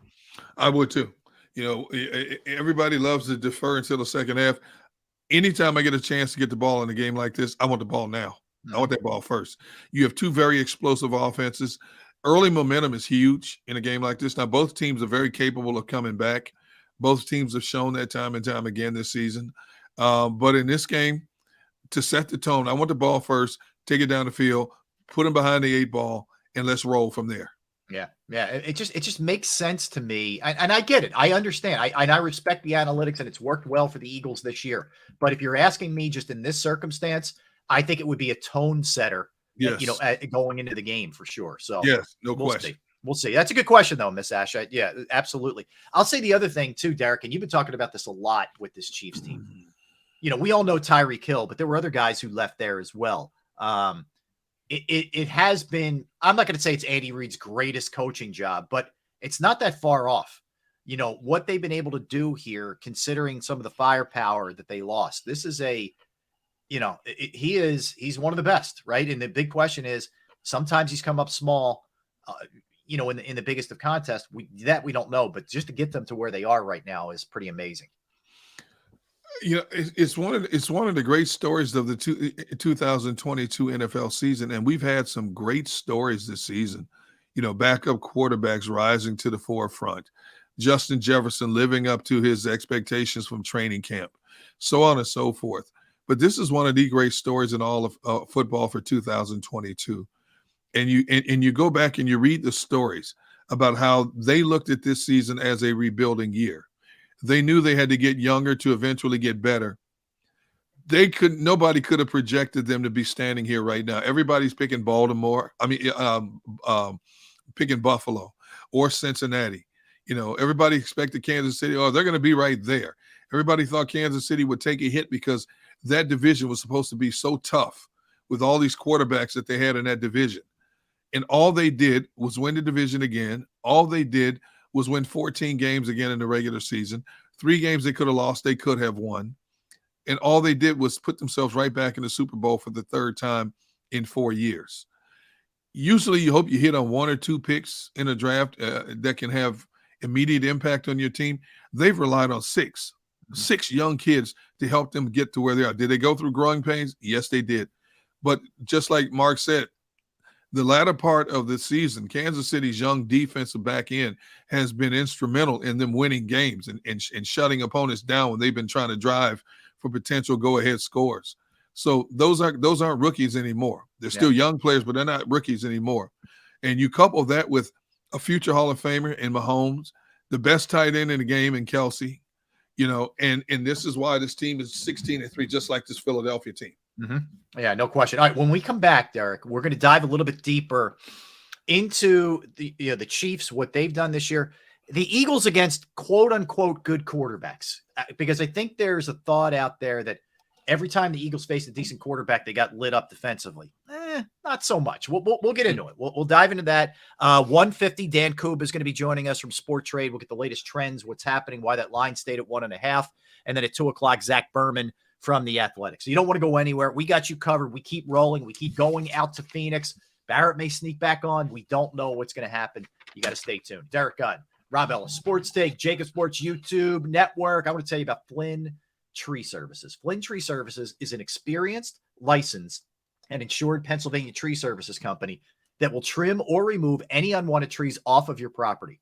Now, they offer really cost-effective solutions to any tree problem that you may face. So you might need something just kind of scaled back a little bit. You might need it taken down fully. They are there for you. They're experts at trimming all types of trees, and they service southeastern Pennsylvania, South Jersey, northern Delaware as well. They do the full tree removal. They do stump grinding. They do tree pruning. Keep in mind, we're in a time of year right now where it's a great time to get your trees evaluated before we get the really nasty weather. You can go to their Facebook or Instagram page for a sampling of their work or more information.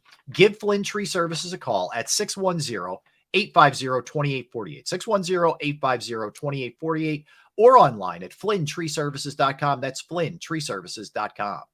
Go for the beers, go for the cheers, go for the hit and the hits, go for the scene, go for the screens, go for the gallery, go for the win, go to Ocean. Philadelphia fans, we're cut from a different cloth. Born into a brotherhood and bonded to our team for life. We believe anything is possible because we've witnessed the impossible. While we may be from different neighborhoods, come Sunday, we are one, and we will be heard. Pondley Hockey, official partner of the Philadelphia Eagles. Hi everybody, my name's Jason Lombardi. I'm an inspector at DryTech. At DryTech we offer 3 major services, the first one being basement waterproofing. The second service we offer is foundation and structural repairs. And then the third service that we offer is mold remediation. If you feel you are having a waterproofing issue, give DryTech a call or check us out online.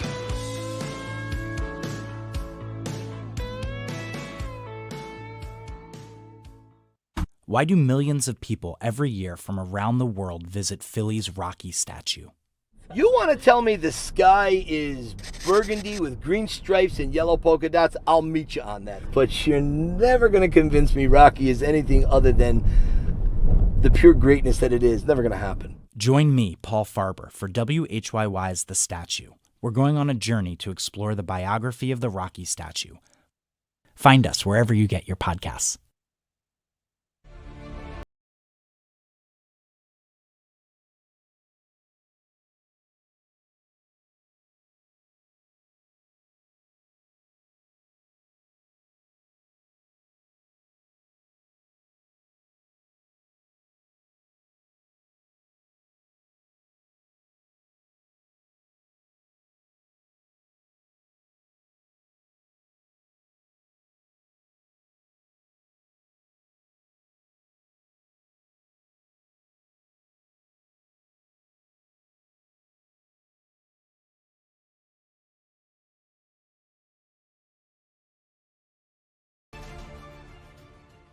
post-game show with Seth Joyner, I knew that they had a running game. Derek Gunn, He has put in the effort. Devin Caney, Had we not won the Super Bowl, what would we be saying? and Mike Missinelli. Well, you know who Philly is. Post-game, now streaming on the 6ABC family of apps.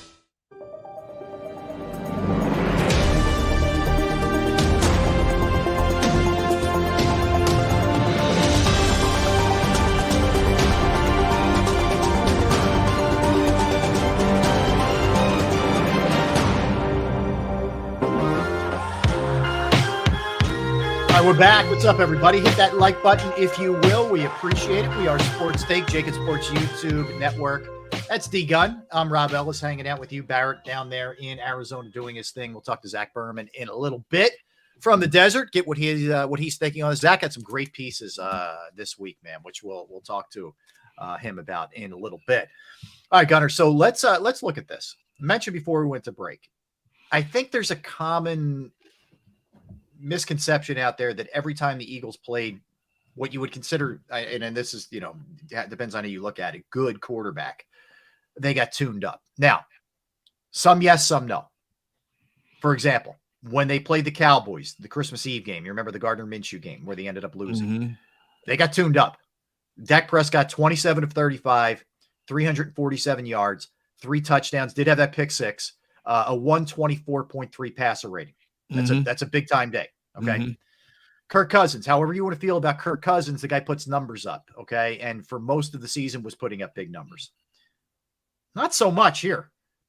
27 of 46, 221 yards, a touchdown, 3 interceptions, and a 51 passer rating. That's a terrible game. Absolutely. Okay. So I wouldn't put that in that category.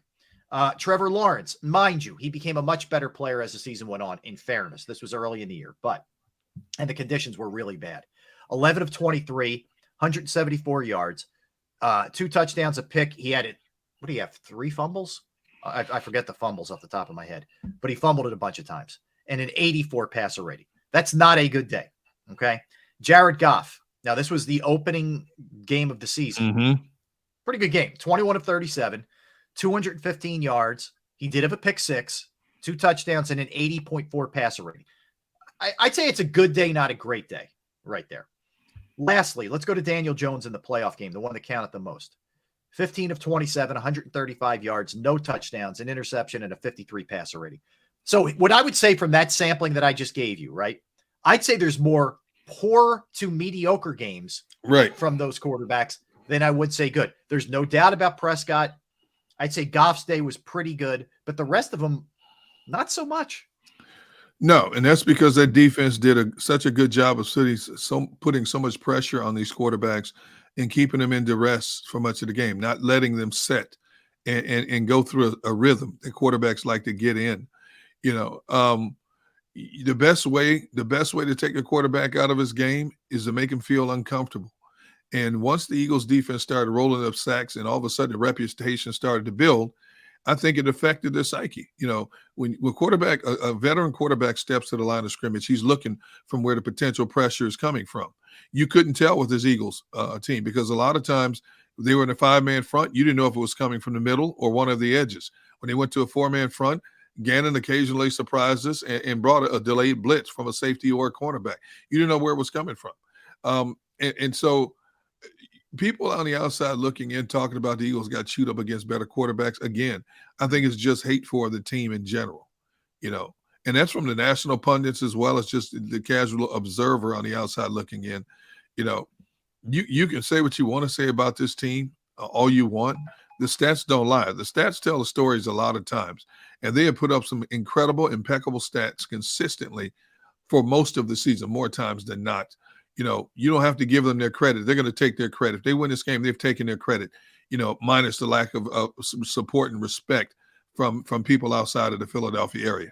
Yeah, look, they win this, that all stops, obviously. I don't think it stops. I think it'll be another excuse. I don't know. Anything short of Mahomes being knocked out of the game and Chad Henne finishing it and the Eagles, getting to him and he forcing him. I don't know how you don't.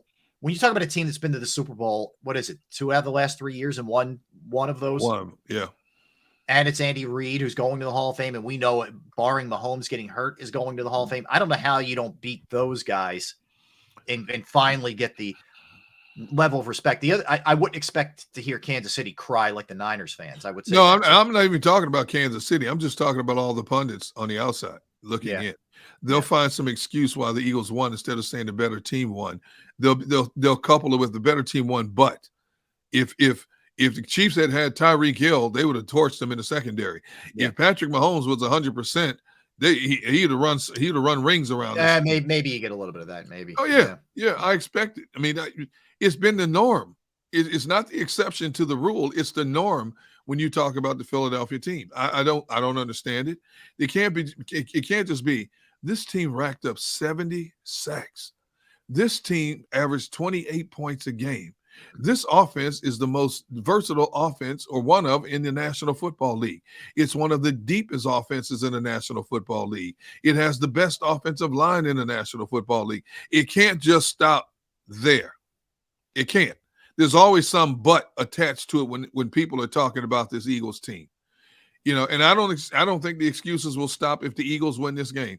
Whether they win it by 1 point, whether they win it by 10 points, there'll be the faction of people out there saying Eagles won the game, but there will always be a but attached to it with this team. I'll tell you what's going to be really fascinating for me. If they can dispose, I don't think they will. Okay, let me be clear. But if they can dispose of the Chiefs the way that they have the Niners and the Giants and most teams this season, to get to that 16-3 mark, and 2 of those losses without their starting quarterback, it's going to be one of the more dominant seasons we've seen from a team, period. Like, I think you could definitely argue the best performance by an Eagles team, but it's period one of the best performances. Absolutely.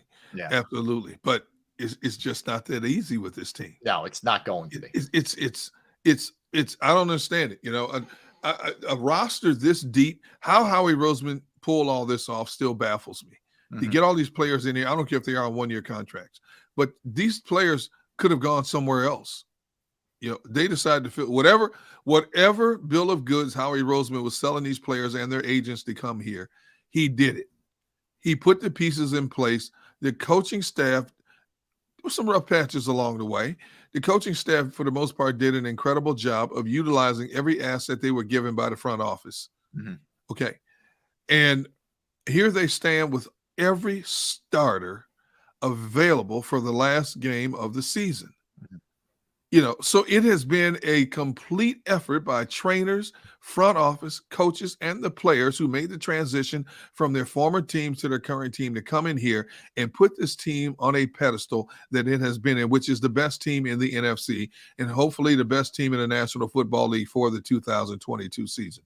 Yeah. We all agree that there are going to be changes after the season. To what degree, we don't know yet, but there's going, especially if Jalen Hurts gets his money, there has to be significant changes, especially on the defensive side of the ball.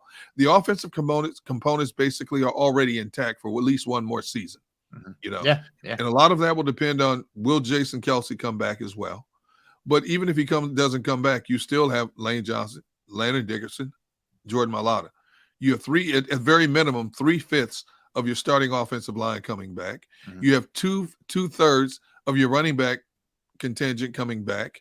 You have your 2 primary receivers coming back and your tight ends coming back, plus 2 draft picks to pick and choose exactly where you want. I would assume it's going to be on defense before offense, because they could be in some dire straits defensively if some of these free agent guys, get dangled big carrots in front of them, and some of them are, but they're in a great position to come back and be just as competitive next year as they were this year. I agree with you. All right, let me hit you with this. I thought this was interesting. This is from Ralph Vacchiano, NFC East reporter for Fox Sports. Covers the Eagles, the Commanders, the Giants, and the Cowboys, obviously. Eagles offensive coordinator and Giants offensive coordinator Mike Kafka were both up for the Colts gig. They had both been in the finals. So according to Vacchiano, Wink Martindale has been told he's out of the running for the Colts job. Yep. As has Kafka as well. Vacchiano's reporting that Steichen is one of the finalists, and many around the NFL believe that he's the guy that Jim Irsay is targeting. Okay. So if he were to get that gig, and we wouldn't know until after the Super Bowl, but if he were to get it, do you think they would elevate Brian Johnson or somebody else on the offensive staff, or look to go outside? That's a good question. Um, the Eagles are pretty good at trying to elevate people from within. I mean, look at how many job descriptions they gave Deuce Staley when he was here. Yeah. From a position coach to assistant head coach before he decided to leave when he got bypassed for the head coaching job here. They like to promote from within. But if there's a candidate who is a position coach, a quarterback coach, whatever the case may be, who they feel is just a little bit better than Brian Johnson, who may give them something closer to what they want in terms of replacing Steichen, Howie Roseman's going to find a way to get him. See, we don't know exactly to what degree Johnson has input in the game plan. We know he works with Jalen, but we don't know how much he has input into the game plan. So it's hard to distinguish whether or not he is a legitimate candidate to replace Steichen. But first and foremost, the offense is Nick Sirianni's offense. Right. Basically, Steichen has come in and taken it and maybe tweaked it here and there, but it's still Sirianni's offense. Mm-hmm. So it's in Johnson's favor that he's already here and knows this offense more so than bringing somebody from the outside in to learn the offense. So I would say, as we sit here today, I'm leaning towards them elevating Johnson more so than looking on the outside. But knowing Howie Roseman like I know him, he will look at every means possible before arriving at that decision. Yeah. No, look, agreed. I think that the good news is they've sort of built, and Sirianni such an offensive mind too. Whomever they bring in will be under good sort of guidance and tutelage. Yes. What I would wonder, if that's the case, would Sirianni take the play calling back over? That could get interesting. It possibly could. Yeah. When it's a coach's offense, you have to get a feel. The first year Sirianni called the offense. You got to get a feel for who you're working with before you turn the reins over. And obviously he felt very strong about Steichen taking those reins so he could focus on other elements of game management. Maybe he gives that to Johnson right away. But I think if he brings somebody from the outside in, I think he reassumes that role of calling the plays until he gets to a comfort level that he got with Steichen. Yeah. I did want to sneak in a little bit before we go to Dan Coop coming up at 1:50. Wanted to sneak in a little bit, little Sixers news. So, Derek, very quiet on the Sixers front yesterday. They made the one move, but it was really, there was a lot of smoke, kind of surrounding things, and a lot of big moves being made elsewhere. They didn't do a whole lot. Now, you still have the buyout market, and the Sixers got under the luxury tax, so maybe that means they're aggressive on the buyout market. But for the most part, you're kind of going to battle now the rest of the way with what you have. Don't expect anything else. And by the way, Joel Embiid named a starter with some of the injuries to the Eastern Conference All-Stars. I'm surprised Joel is even going to play in the All-Star game, to be honest with you, considering how that foot has given him problems throughout the season. I thought he would bow out and take that extra time just to rest. So I'm surprised. And now, rightfully so, he should have been named the starter from the beginning, but hopefully this will appease him. You think, okay, the only reason I got to start is because somebody else bowed out. But the bottom line is they didn't go in another direction. They gave him his due.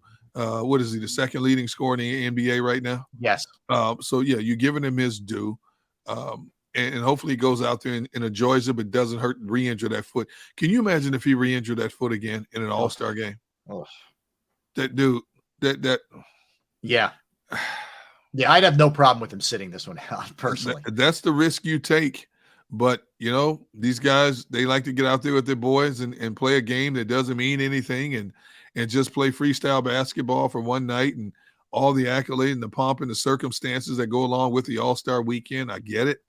But if I've had an injury where all he has to do is step on somebody's foot, step the wrong way, and that thing could have him out 6-8 weeks again. Mm-hmm. I would be a little bit more cautious with this and basically take the weekend off and just, get treatment from the staff, rest it, heal it, and get ready for that all-important stretch run, because you still have to find a way to put yourself in the same conversation with Boston and Milwaukee. I don't think they're quite there yet. Yeah, and they get the Knicks tonight, so that's kind of where things are. And if you look at the standings for where things are right now, they're still right there. They're 4 back of Boston for first place. Milwaukee's 1 back, and then I know we were excited for that Milwaukee Lakers game. No LeBron last night. He decided to sit that one out. But yeah, that's kind of where things are. The Knicks are 9.5 back. They're the 7th seed right now. But they made a move. They got Josh Hart. They got stronger. Yeah, they helped themselves, and they're going to get those two back together. They get the band back together with Hart and Jalen Brunson, both Villanova guys. Did you see the video? It was pretty funny. So they were honoring Jalen Brunson. They retired his number at Villanova the other night. It was, and that was when word came down that Josh Hart had got traded there, and somebody showed him he held the cell phone up to when he was like going crazy when he saw it. The ironic part is they traded away Archie Diacono, who was one of his Villanova teammates too. He got dealt. So it's kind of funny, 6 degrees of Villanova separation, if you will. So, yeah, that's kind of where things are with the NBA and the Sixers playing it tonight at home. That game was at home. You remember they lost the game the other night in Brooklyn or in New York. That was Sunday night. Sunday night, after they're coming off a back-to-back. They need a win tonight, Derek. The last two losses have been very uninspiring, to say the least. Yeah. This is going to be a good game. Is this one in Philly or New York? I think this is Philly. Yeah, they get the home cooking tonight. They know it's still fresh in their minds. You know how they could have won that game against New York and let it get away from it, just like Boston let it get away from them. So yeah, they got to turn this thing around in a hurry. You know, you don't want to get in the habit of being able to get close and not being able to get over the hump. The last two losses they played sloppy down the stretch, taking bad shots, not defending as well as they could defend, allowing easier shots than they should have. Of course, you know, Julius Randle last time made some unbelievable shots. You know, every time they got close, I mean, throwing it off the backboard, flipping it up and bouncing around and in. You know, those things happen, but you got to play a much more sound game tonight, especially in your home crowd. You're on a 2-game losing streak. You got to change that real quick. You got to get that taste out of your mouth real quick. No question about it. All right, so let's bring up our friend. We usually talk to him a little bit later in the program. But he's locked and loaded, man. He's ready to go. This is the day. We're coming up on the day, and that's the one and only Dan Koob. Of course, Dan, the director of content at Sporttrade app. You just download that bad boy, Sporttrade_app. What's happening, Dan? Gentlemen, we're 2 days away. The anxiety is pumping. The other night, I had to throw on Super Bowl 52 just to calm down. I just sat there and watched the full game on YouTube. My wife was side-eyeing me the entire time. Didn't care. Had to put in the groundwork, had to put in the film study. Just to, I feel like I blacked out what happened over the course of those 3 hours. Isn't it weird? There is stuff you forgot. Like you just totally wait, just that happened that way? I remember drinking between 15 to 18 Bud Lights over the course of the 4-hour game. And in the fourth quarter, just really ramped up my production. But there are so many parts of that game. I just completely blocked out the stress, blocked out the anxiety. I clearly remember my reaction to the Brandon Graham strip sack. But there were so many little moments there that I completely forgot. So I had to go revisit it to make myself calm down a little bit. Rob, do I need to put him on the D-Gun couch of calmness for the weekend? Is he another one of these guys? So Dan, obviously I've been a disaster all week, and last week too, and I'm a disaster again. So Gunnar tries to provide this zen, cast a spell over me, and it's not working. So I think, maybe you want to try it. I'm not having a lot of success. What's that program look like, Gunnar? Is a lot of breathing through the nose, out through the mouth, a lot of head space? It's distraction. Find multitudes of things to do to keep your mind occupied. Free your soul and your mind will follow. Rob, he's so concerned about where Aaron Rodgers is going to take his 4-day darkness journey that he's not really locked in. Look, all we know is he's going to be in a dark place in Amazon somewhere smoking stuff that's probably not illegal, that's not legal in the United States. All I want the Green Bay Packers to say is we have a deal in place with the Jets. We get 2 first-round draft picks, send his butt to New York, let him finish up his career here. They are just like they did with Favre when they sent him to Minnesota. Goodbye. Thank you for your services. But I'm tired of this every year, off year. Well, I don't know if I want to play. Done with that. Man, go talk with the gods of the Amazon and afterlife and help them and let them help you decide that you need to move on, man. Here's option C. Stay there. Just stay there, Aaron. Don't come back. Yeah. We're good. Good one, too. I know I'm good if I don't hear any more from him personally. I'm over it. Yeah. All right. So I got to tell you, Dan, I am very surprised. I've been preaching all last week, all this week. That line's going to move. Don't kid yourself. 1.5, blah, blah, blah. Yeah. Here we are Friday at 1:50 in the afternoon, and it hasn't moved. Are you surprised? I think initially I was, to be honest, Rob. And on Sporttrade, as I've mentioned with you guys a couple of times, once we post the line, we don't move the number. We just move the price at which you can get it at. And so we have it at 2.5 right now. Okay. And we've really seen almost no price movement back and forth at all. I think our odds makers and a lot of the odds makers really nailed this game. Of course, it opened at 2.5 for the Eagles, went down to 1.5. It's at 1 at some places, but it really depends if you're looking for the best number, where the most value is. Sporttrade does have pretty good value at -2.5 currently. That's plus 108. And our equivalency is 47.5 per share. But yeah, I mean, we really haven't seen a ton of movement. The most movement, honestly, we've seen on this game is the total, which is 49.5, which started at $52 per share, which is about minus 115-ish. And now it's at 55.5, which is minus 127. And that doesn't even represent that much of a movement, to be quite honest. I mean, you would have made a little bit of scratch if you had gotten in at the beginning. Right. But a lot of people think this game is going to fly over. We just posted about 7 alternate strikes for the total and for the game itself. So we have 2-point increments. We have 49.5, 51.5, 53.5, etc. And they're going to start seeing a lot of action as you move closer to kickoff. We still have 2 days. Generally, for the Super Bowl, you see a lot of public interest, public money start to fly in Friday night, definitely Saturday, and then around noon on Sunday. It basically might as well be the Super Bowl of betting, because that's when everybody starts paying attention, starts hounding for promo codes and everything like that, of which we have several at Sporttrade. But that's when you really start to see the public money come in. But very rarely does it ever influence the actual number. A lot of these markets are shaped early in the week by what are referred to as sharp bettors, people who the bookmakers really respect their opinions. So generally by the time the public gets in, those markets have already been established. So I don't foresee a ton more movement happening in this game. See, I had said to you last Friday, I couldn't wait to talk to you this Friday to see how the money fluctuated. And based on what you're telling me now, I put it in the category of 2 things. Those who've already laid their money feel good about what they're doing, but there also seems a bit of a lot of uncertainty as to what to expect, because there's so many incredible storylines in this game. How close is Mahomes to being 100%? How close is Jalen Hurts' shoulder to being 100%? So I think there's a lot of, from what you're telling me, there's a lot of uncertainty in terms of why the money is not fluctuating strongly one way or the other. Actually, Gunnar, I have to say, I think it's the opposite. I think it's a lot of confidence. It's a lot of confidence from the bookmakers and our market maker, who feel as though they've got this number in this game nailed down. So regardless of what people are betting, and quite frankly, on Sporttrade, we've seen more money come in on the Chiefs than the Eagles, which is surprising when you consider we're a New Jersey book. Yeah. We're only in New Jersey. So you would think, Eagles fans would be kind of hitting this line. Yeah. We've seen more Chiefs action, but we haven't moved the lines. And you've seen other places, again, slight movements from -1.5 to -1, but still on the Eagles, which tells me that the ones setting the lines are supremely confident that they think on a neutral field, the Eagles are 1 point better. Now, obviously, Mahomes' injury plays into that, right? Like, there's no way he's going to come out and not be injured. I assume the Eagles will approach this game as if he's 100%. But from a betting perspective, I think people think they've got this pretty much nailed down. Yeah, like, are you surprised? It's non-betting here. I keep talking about this, at the confidence in the city. It's very un-Philadelphia-like.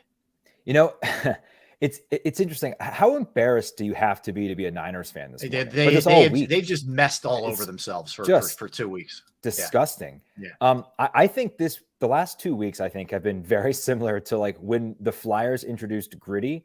And everyone outside of the city was like, that thing is disgusting. What are you doing? And we're like, nope, he's ours. We love him. And now, Gritty. The Gritty comp. I like it. Yes. Fanatic, Gritty, and then, Swoop is somewhere down here. And then, the Flying Benjamin Franklin is either not even in the picture anymore. You had to bring that up? But I thought we were past that. Right. We had the dog too. Is Franklin still in play? I don't even know if Franklin's in play. I don't know what anymore. They did with Franklin. That's a good question. I don't know. Don't pay attention to the Sixers till April. Yeah. And they've just beaten me down. No, I think a lot of it is everyone is disrespecting this team. Yeah. And the Philly fans have now rallied around them to the point where there was confidence against the Giants. There was a lot of confidence against the 49ers. I can't tell you. So I went out on the streets the other day. We did some man on the street interviews. I thought I had left those behind in my previous career. Drug you back in, huh? You can never escape the MOS. Yeah. So we went to an Eagles pep rally for Sporttrade, and we were talking to fans. And I was like, okay, strip the BS, 0 to 100. How confident are you they're going to win? And we didn't get an answer below 75. She talked to 30 people. Very un-Philadelphia like. I just think that it's an us against the world mentality right now, even more so than usual. I mean, we like deify a fake boxer in this city.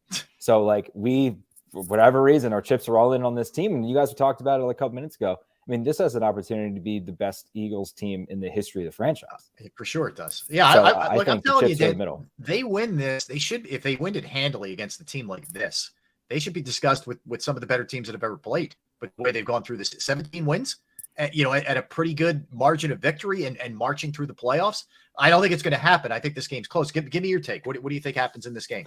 I think a lot of points. I came on here last week and I said 31-21. I feel like I'm sort of revisiting that, not because I think the Eagles won't score that much. I think the Chiefs will just score more than that. But I still think this flies over the 49.5 points. I'm all over the alternate totals as well, all the way up to, I mean, I would feel comfortable going all the way up over 55.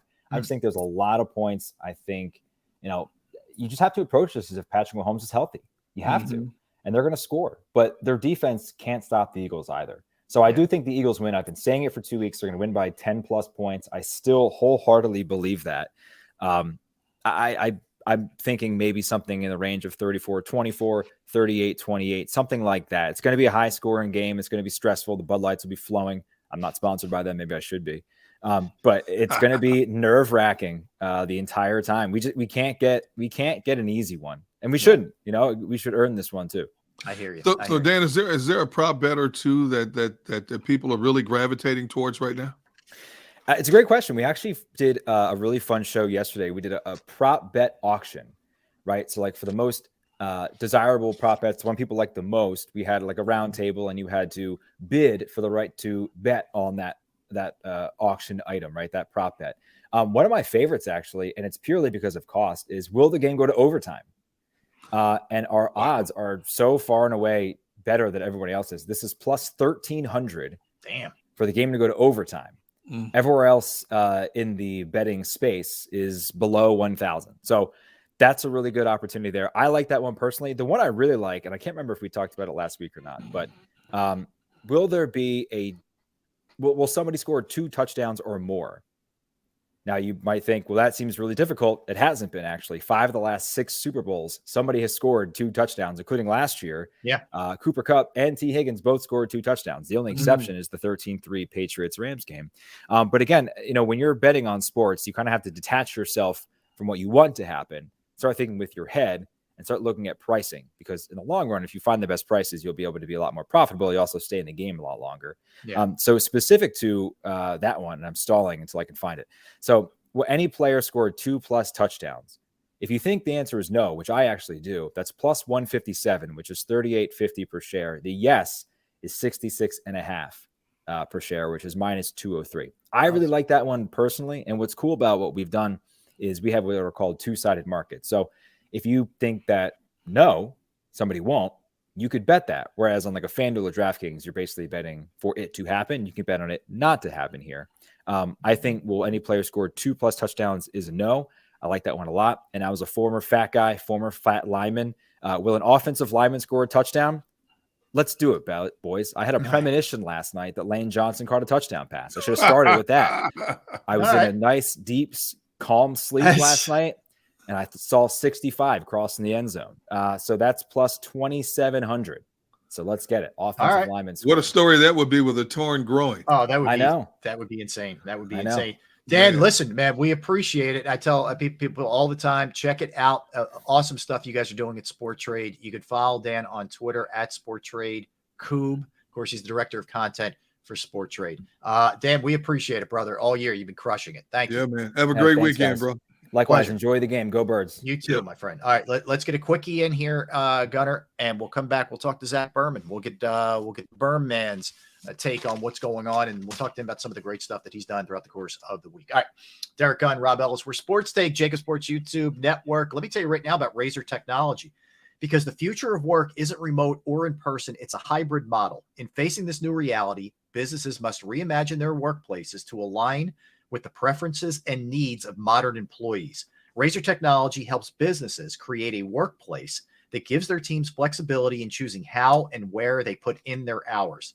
Online platforms for communication and collaboration, combined with secure and adaptable mobile devices, are enabling hybrid meeting experiences that are nearly on par with in-person events, so everyone can feel that they are part of the conversation. Employees with strong social connections with their team report better well-being, higher productivity, and stronger retention rates. Razor Technology helps growing organizations adapt to hybrid environments with industry-leading digital tools and insightful guidance that promotes efficiency and workplace satisfaction. Learn more by calling 866-797-3282, 866-797-3282, or visit us online at razor-tech.com. That's razor-tech.com. Post-game show with Seth Joyner. I knew that they had a running game. Derek Gunn. He has put in the effort. Devin Caney. Had we not won the Super Bowl, what would we be saying? And Mike Missinelli. Well, you know who Philly is. Post-game, now streaming on the 6ABC family of apps.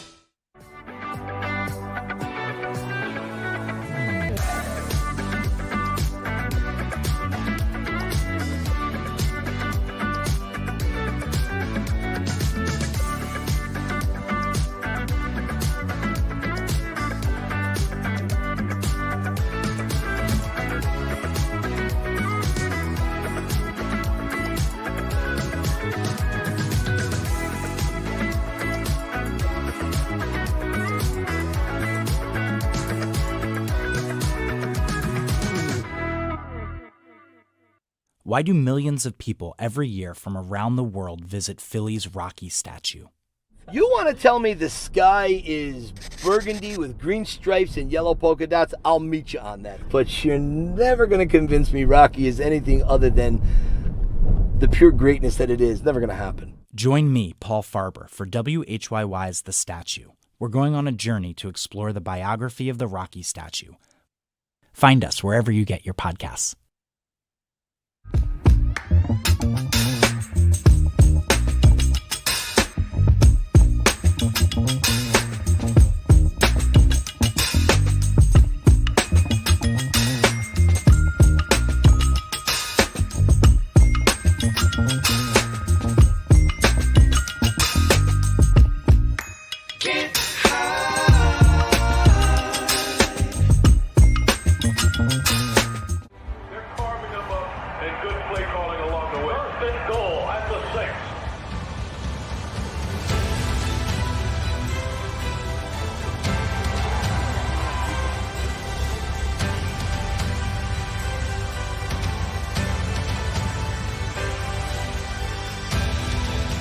Field of life, First Trust Bank is there for you.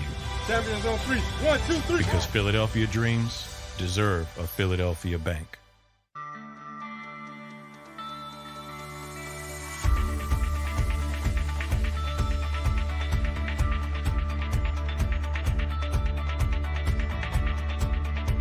Hi, I'm Jim Muehlbronner, Managing Partner at Delval Insurance Group. Give us a call. We're a local, knowledgeable agency, not an 800 number. Go Birds!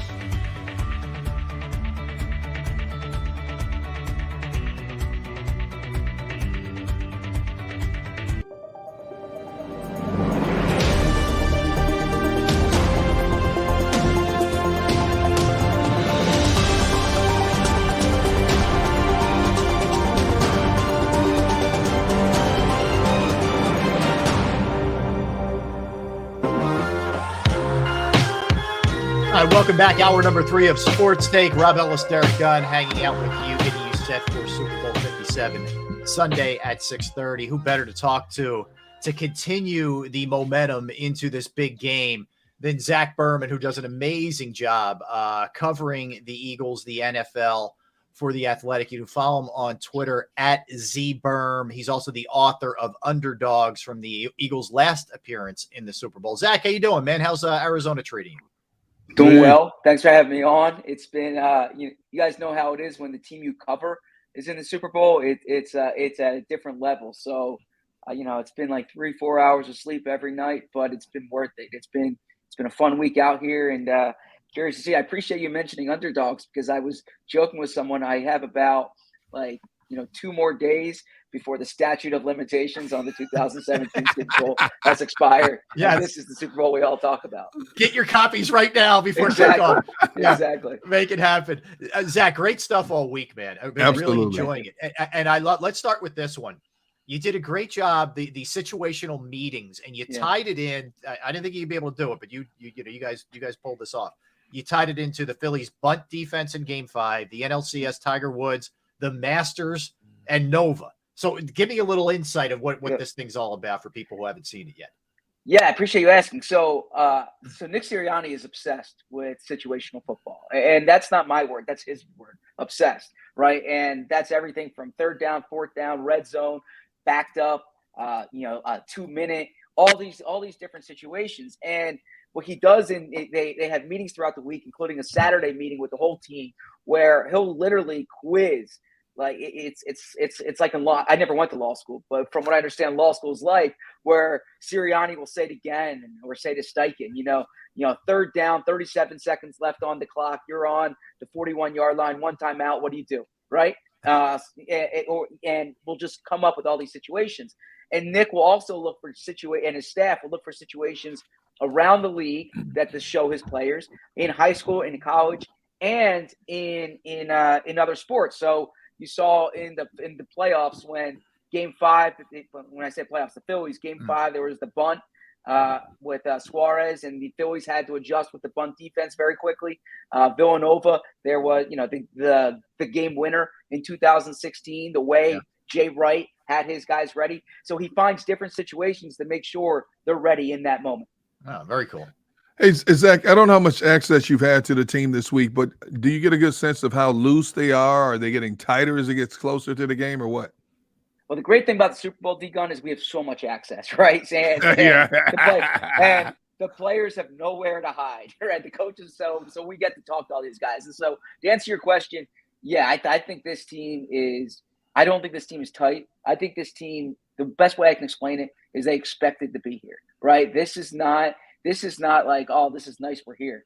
They believe they should be here, number one. And as opposed to the team in 2017 when it was kind of like they were playing with house money, this team's not playing with house money. This team, they've been a juggernaut all year. They're the favorites in the Super Bowl. They've been the favorite in every game except Christmas Eve on a short week in Dallas with their backup quarterback. So the sense I get is this is a team that came here expecting to win a game. Yeah, and that's the thing, Zach. I want to pick up on what you were just talking about real quick with Sirianni. I found this interesting too. Initially, he was going to, he had something prepared for Sunday. He was going to kind of lay on these guys. We all know the motivational speeches you give before a game. But instead, he took a page out of his own college coach's book when he played at Mount Union and is sort of opening up the floor to everybody. I just think this guy has such a good feel, and he's so, secure in his own skin to do the kind of stuff that he does. And that's just another example of it. So I'm glad you asked this question. And Nick, before the Atlanta game, week 1 last year, the first game he ever coached, I asked him about the Saturday night meetings. And he said that in the years leading up to being a coach, he thought about all these different stories and ways to motivate the teams for different situations, whether it was a winning streak, a losing streak, a home opener, go on down the list. This past offseason, in between his first year and his second year, he's taking walks in his neighborhood in South Jersey, thinking about what his messaging will be at different points in the season. And so I asked him, what's your messaging for, did you ever think about your messaging for the Super Bowl? And he had a whole speech. He had a whole thing planned, a whole presentation planned, and he's not going to do it, like you said, because this is something he wants us to be the players speaking to each other. And Nick, I know people have different opinions of him. One thing I could say is he's a really good feel for his group. Mm-hmm. He is so in tune with the players, and he really makes it like a player-oriented program. So, that's very much the case here. Very cool. Yeah, very cool. I think the other thing with him, I don't know. I mean, I get where it would turn some people off if you're losing and the coach is mean mugging and all that, but I think it's authentic, and the players see right through that. Zach, you know this well. If he's not, if that's just an act, and then all of a sudden behind, the camera, away from the cameras, behind closed doors, he's something else. then I think there's trouble. He is who he is, man, and he wears his heart on his sleeve. And I think that connects. I think it connects with this fan base, obviously, but I think more importantly, it connects with his players. Yeah, and he's been this way his whole life. I've spoken to people who grew up with him in Jamestown, New York, and what you see on TV was the way he was when he played high school basketball at Southwestern Central High School. He's nothing if not authentic. Hey, Zach, how much have you played game scenarios over in your mind all week long? And how much has your thought process changed along the same lines in terms of what you're anticipating in this game coming up? Well, I told you I'm sleeping about 3 hours a night. I'm spending too much time thinking about this game, right? I mean, at this point, like, go to sleep, Zach. Go to sleep. Yeah, I mean, I feel like I should be leading Nick Sirianni situational meetings right now. No, so this is what. So I'll in 2017, going into the game, into that week, for about a week and a half, I was like, they're not going to beat Tom Brady. It's Tom Brady. And then as we got closer to the game, I was like, wait, the Eagles have the better offensive line, the better defensive line. And all my years covering football, I'm always told to look at the lines of scrimmage, right? And so that to me is what this game. The Eagles have the better. They have the advantage on both sides of the lines of scrimmage, probably more on offense than on defense, but they have the advantage on both sides of the lines of scrimmage. And I think that's going to be the edge. That said, Patrick Mahomes, this isn't expert analysis here. He's the best quarterback in the league. He might be the best player in the league. And if he has the ball with a minute 48 to go, like Tom Brady had a few years ago, you can't count on a strip sack, right? So this might be one of those situations where the last team that has possession wins. But I just think the Eagles are the Eagles are the better team roster wise, and about 18 of 22 roster spots. The only thing is that the Chiefs have three players who are the best in the league at their positions: Patrick Mahomes, Travis Kelce, and Chris Jones. Yeah. Well said. And there's they just have that element. With Mahomes, it's never over. Number one, the play's never over. On top of that, and frankly, there's a little bit of an unknown. Zach, they faced good quarterbacks and guys who maybe were great at one, Aaron Rodgers or whatever, but we haven't seen this. We haven't seen this in a matchup with the Eagles this year where they're taking on this kind of guy. Do you have any kind of sense for where he's at with the ankle and where Jalen's at with the shoulder? So I can speak to the Jalen element of it, and I wouldn't be worried about the shoulder. I know there were some people concerned about the way he passed the ball in the playoffs. I think if you really look at the first drive of both games, he was passing the ball fine. There are passes he can do better, but at this point, he's almost 2 months past the injury. Right. I think he'll be okay. That doesn't mean he's not playing through pain, but I think he'll be okay. As for Mahomes, I can only go based on what I'm hearing there, and that's not to worry. That there's no limitations on him, but I'm not as close to what's going on with the Chiefs. Right. All right. So as you sit here today, tell me, who do you think wins this one and why? I think the Eagles win because I think the Eagles are the better team. I think they're better on the lines of scrimmage. And I've just seen time and time again them answer the bell. But and it's a big but. Patrick Mahomes is that good. I'll put it this way. I understand this fan base can sometimes get on Jonathan Gannon and whatnot. I don't. If the Eagles lose this game because Patrick Mahomes has a big game, Patrick Mahomes beat them. The Eagles didn't. The Eagles. Patrick Mahomes. This is what Patrick Mahomes does. He's that good. But I think the Eagles win this game. I think it's close. I don't think it's blowout. I mean, the 1.5 point. They're 1.5 point favorite. That's a good number. I even think the 51 and the 51 point over under is a good number. I think it's right around there. But I think the Eagles win this game. Although I would be worried if I were an Eagles fan and Patrick Mahomes had the ball in the final minute in his hands. All right, last one, Zach, and we appreciate you sneaking us in here. I know Absolutely. You got to get moving. No. Thrilled to be on with you guys. Most cool experience you've had since you've been there. Kind of one of those like, whoa, this is kind of different. This is neat. Whether it was a guy somebody you were interviewing or just something you saw. Give me something outside of the realm of X and O that you were kind of like, wow, this is pretty cool. Honestly, I don't want to act big time. I've been here to work. I haven't really thought that way, but what I'll say is that I've covered Super Bowls where I'm just covering it generally. It's not the team I cover, and I've covered Super Bowls now where the team I cover is in it. And it's a totally different experience when you know everyone, you know the players, you know the assistant coaches, you know the storylines. So I would say that, but honestly, I'm a big football nerd. Like, they had the halftime performance. They had Rihanna and they had Chris Stapleton, and that doesn't do it for me. But I will say this. So I'm in Phoenix, and the Suns acquire Kevin Durant, and I'm thinking, man, I wish the Suns were playing. I want to see Kevin Durant, and it reminded me of actually back in 2017, the Eagles were in California when they were practicing there when the Angels signed Shohei Ohtani. Wherever the Eagles seem to be, that's where a big transaction occurs.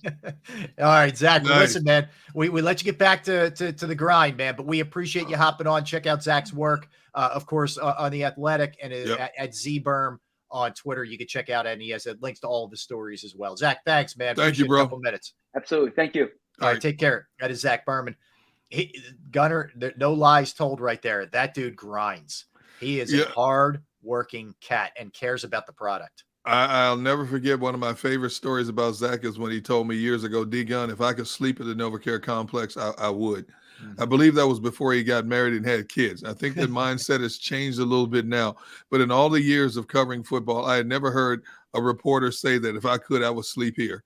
And I believe him. I believe him. I 100% believe him, and that's why when you read his stuff, it is as detailed and insightful as anybody you're going to read because he puts that much effort and passion into everything he does. Yeah, well said. Well said. All right, let's hit a couple NFL items here, Gunner, around the league kind of stuff. So Matt Burke has been hired as the Texans defensive coordinator. I believe he was here on the Eagles staff for a little bit, but he goes there. He was in Arizona as the defensive line coach. So he joins DeMeco Ryans in Texas, does Matt Burke.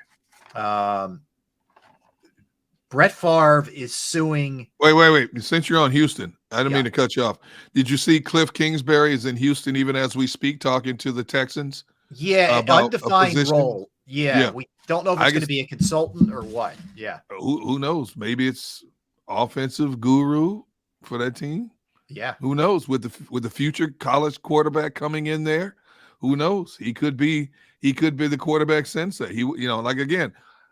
He's not a head coach, but he could be the right fit for a young quarterback coming through that system now with a whole new mindset, whole new coaching staff. Yeah, well said. A lot of people thought he would take some time off because he was still owed some money, and just kind of go kick it and chill. But these guys are grinders, man, and he's a Texas guy. So it wouldn't surprise me if that ends up happening, even a little bit.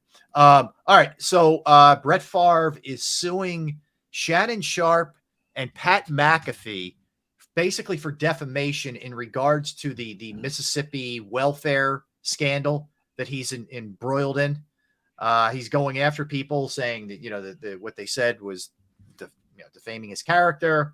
The way this is being portrayed is not true. And I'll tell you, the folks of Mississippi fired right back.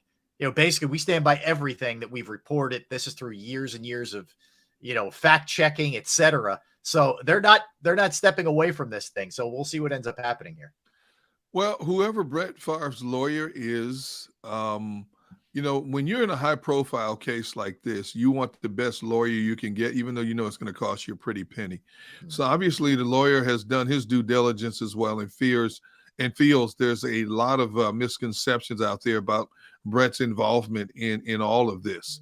Because, you have to understand if you take a case like this and more stuff is revealed about it and you're in a corner you can't get out of, that's even more egg on your face and it's going to cost you a lot more. So now I'm curious to see exactly what happens behind this in terms of, number one, why did Brett wait so long to fire back at people who have accused him? And number two, what exactly do they have in their arsenal on their side to counter what has been publicly put out there for the last 7-8 months? I know. Well, look, he hasn't made a lot of friends of late anyway, so just add a couple more to the list. That's for sure. When it comes to Favre. Speaking of, I don't know what to make of any of this, Derek. I'll just tell you that before we get into it. The Michael Irvin situation. He reportedly talked to a woman for, like, he claims, for like a minute, never even had any physical contact with her, went back to his room, but then in one breath is saying, yeah, I had a couple drinks, so I don't remember exactly. But now he's going after people. Like, I don't know what's happening here. It's getting real interesting because a story on Twitter today said the woman in question was a hotel worker, number one. Right. Number two, you see a picture of Irvin standing there with three guys who said they were there when the exchange went down, and that they were trying to garner witnesses, and the hotel wouldn't help them, and the hotel wouldn't listen to their side of the story. So, or here's Irvin. He's firing back real quick. He thinks he has enough support in terms of people seeing it his way to go after. $100 million lawsuit against the accuser and Renaissance Hotel. Yeah. Yep. Which is owned by Marriott. Yep. And if he's got three witnesses, it's going to be interesting. The hotel is not saying anything. Matter of fact, the hotel, from what Irvin is saying, is blew this whole story up. And Michael Irvin's contention is this could ruin his career. It's already cost him appearances, not only with the NFL Network and ESPN, but also cost him money appearances that he had secured at the Super Bowl this week. Yeah. So he's saying they concocted a plan to turn him into the next victim of cancel culture. They're his words. This is what he's claiming. I'm still trying to get used to that term, cancel culture. It's the world we live in now. But sounds like he feels he has a sound case, in all of this. According to the TMZ story, Derek, the lawsuit witnesses say that backed Irvin's claims that he had a casual conversation, exchanged pleasantries, shook the hand, and moved on. That again, this is just what his side's saying. I don't know. But I'm trying to figure out, why would you single out a Michael Irvin? I can understand you trying to take down a current player. But why would you single out a Michael Irvin? He doesn't live in a Scottsdale. He doesn't live in the Phoenix area. It has nothing to do with him, basically. Yeah. Why would you try to cancel him from making appearances on a network that's owned by the league? Now it's going to be interesting to see also if he wins this, if they throw this thing out, which means the charges were trumped up. How does the NFL Network apologize for taking him off of their network without giving a thorough due diligence behind this? What kind of relationship will he have moving forward? Because Warren Sapp did some stuff, and Warren Sapp cost Warren Sapp a TV career. Yep. So good question. I don't know. I don't know where this goes. It seems somebody's lying. Hopefully we'll be able to get to the bottom of it and find out. That's for sure. Speaking of that, let's just stay on this for a second here. A little more, not that isn't serious, but that we've seen this type of thing over the years, and it's just sad. I was watching some of the guys who were going into the Hall of Fame last night just either limp onto the stage or some aren't even there, some of the older guys to represent. But a lot of former players have brought a suit against the league for medical benefits and costs and treatment and some of the there's just varying studies that have found that the NFL found where these guys are fine, everything's good, and et cetera. So I don't blame the league or these players for going after the league at all. Well, you hear some of the really heartbreaking stories. You hear Willis McGahee, he talk about how he's had 12 surgeries and many days he needs help to get out of bed even. He's only 41 years old. You hear a guy like Eric Smith, who played 7 years with the Jets, says he struggles to play with his young sons. And he says there's times when he blacks out, and when he comes to again, he's bloody and there's holes in his wall, and he sees his wife and his kids crying. And he doesn't remember what he did. Obviously he went through a volatile spell, doesn't what he did to shake up his family like that. And then he added, if I did something to physically hurt my wife and my kids, I'm out. Mm-hmm. And when you hear that, that means, what do you mean you're out? I mean, that's you can take that a lot of different ways for sure. But it goes on even further because the lawsuit claims doctors who examine players for the league's disability plan, supposedly, according to the lawyers, have financial interest in denying the claims. One neuropsychologist who was paid more than $800,000 examined 29 players. Now, this is according to the lawyers. Examined 29 players, none of which were found to be disabled. And I find it hard to believe when you play a game where head trauma is the norm. It's not the exception to the rule. It's the norm.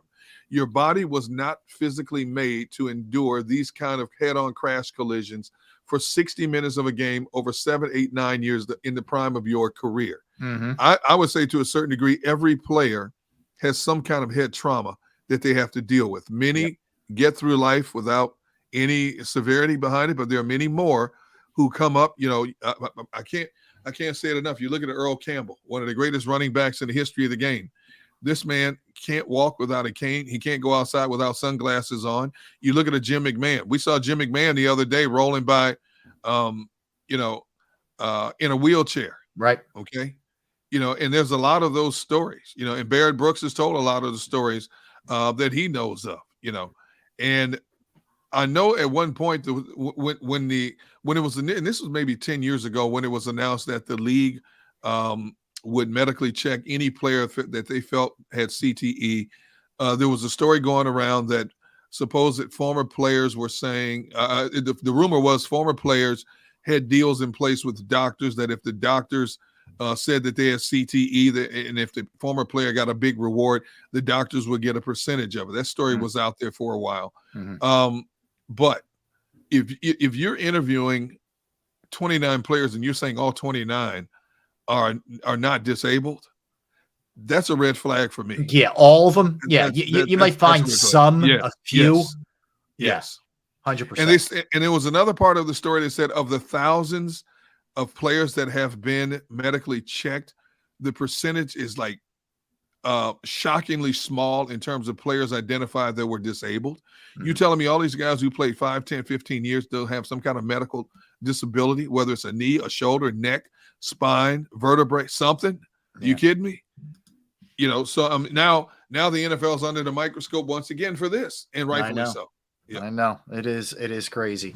All right, so we're going to come back, Derek, and we are going to give our storylines. We're going to give some things that we think are going to develop throughout the course of the game, predictions for the game. We'll sneak in some birthdays and some movies as well, like we always do, but we will give our predictions when we come back as we are inching closer to Super Bowl 57. Don't go anywhere. He's Derek Gunn. I'm Rob Ellis, hanging out with you on this Friday. We are Sports Take. Right back. The greatest fans on earth. It's a bold statement, but would you expect anything less from Philadelphia? 58 years of heartache creates a toughness, a grit, a resolve not found in most. Sure, our prayers were answered, but now that we've had a taste, we're looking for more. Pondley Hockey, official partner of the Philadelphia Eagles. Go for the beers, go for the cheers, go for the hit and the hits, go for the scene, go for the screens, go for the gallery, go for the win, go to Ocean.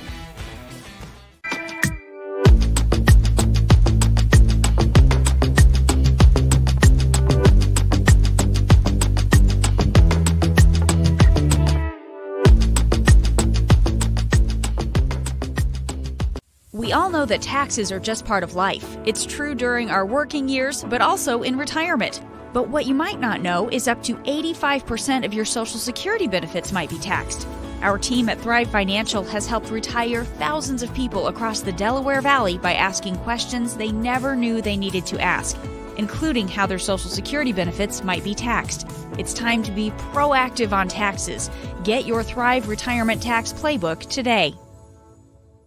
Jeff D'Ambrosio doesn't need a special event to appreciate his customers. Jeff shows his appreciation to them every day of the year. Jeff makes sure to stock more new inventory than anyone and guarantees prices and payments that nobody can beat. There are so many reasons that thousands of customers know Jeff is the easy, friendly place to do business. More for their trades, no judgment zone for credit issues, the best, most reliable service department in the country. That's why I like Jeff, and I know you will too. Jeff will satisfy you every day. Jeff D'Ambrosio, Destination Downingtown, Owner Appreciation Event. Post-game show with Seth Joyner. I knew that they had a running game. Derek Gunn. He has put in the effort. Devin Caney. Had we not won the Super Bowl, what would we be saying? And Mike Missinelli. Well, you know who Philly is. Post-game, now streaming on the 6ABC family of apps.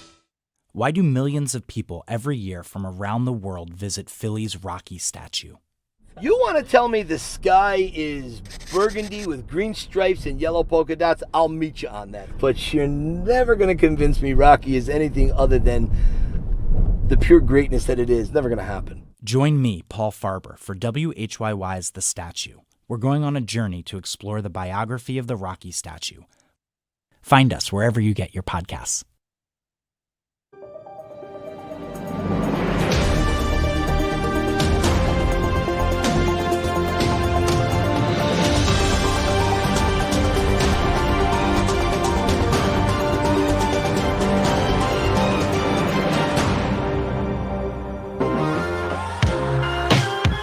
Back, final segment of the show before the big game. Yes. Hey, by the way, I will tomorrow. Looking forward to this. It's going to be a lot of fun, Derek.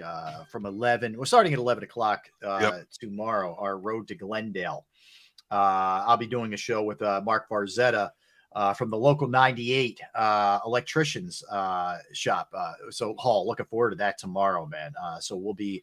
You can check us out tomorrow. Get a little Saturday fix for everybody at 11. So we're looking forward to that. It's going to be fun. We got great coverage. Also, check out the latest Gun on One with Sal Palantonio. Great insight on this Super Bowl matchup. Sal tells it like it is. I love the numbers he comes up with. Obviously, he has ESPN at his disposal, a department that does a lot of these stats and stuff. But Sal has great insight. So if you haven't listened to it, check it out on the JAKIB Sports Media YouTube machine or wherever you get your podcast, Apple, Spotify, so on and so forth. So. Yeah, JAKIBsports.com as well. So there's a lot of different ways that you can get to it. All right, so storylines, Derek. Let's kind of dig into how we think this is going to play out. How we see the game going, what could be some trends in the game, what do you need to avoid, what can you exploit? I'll give you the table first here. If you want to take either side of the ball, something you want to see from Sirianni, something to watch for Andy, wherever, take it anywhere you want to take it. What you think we may see Sunday?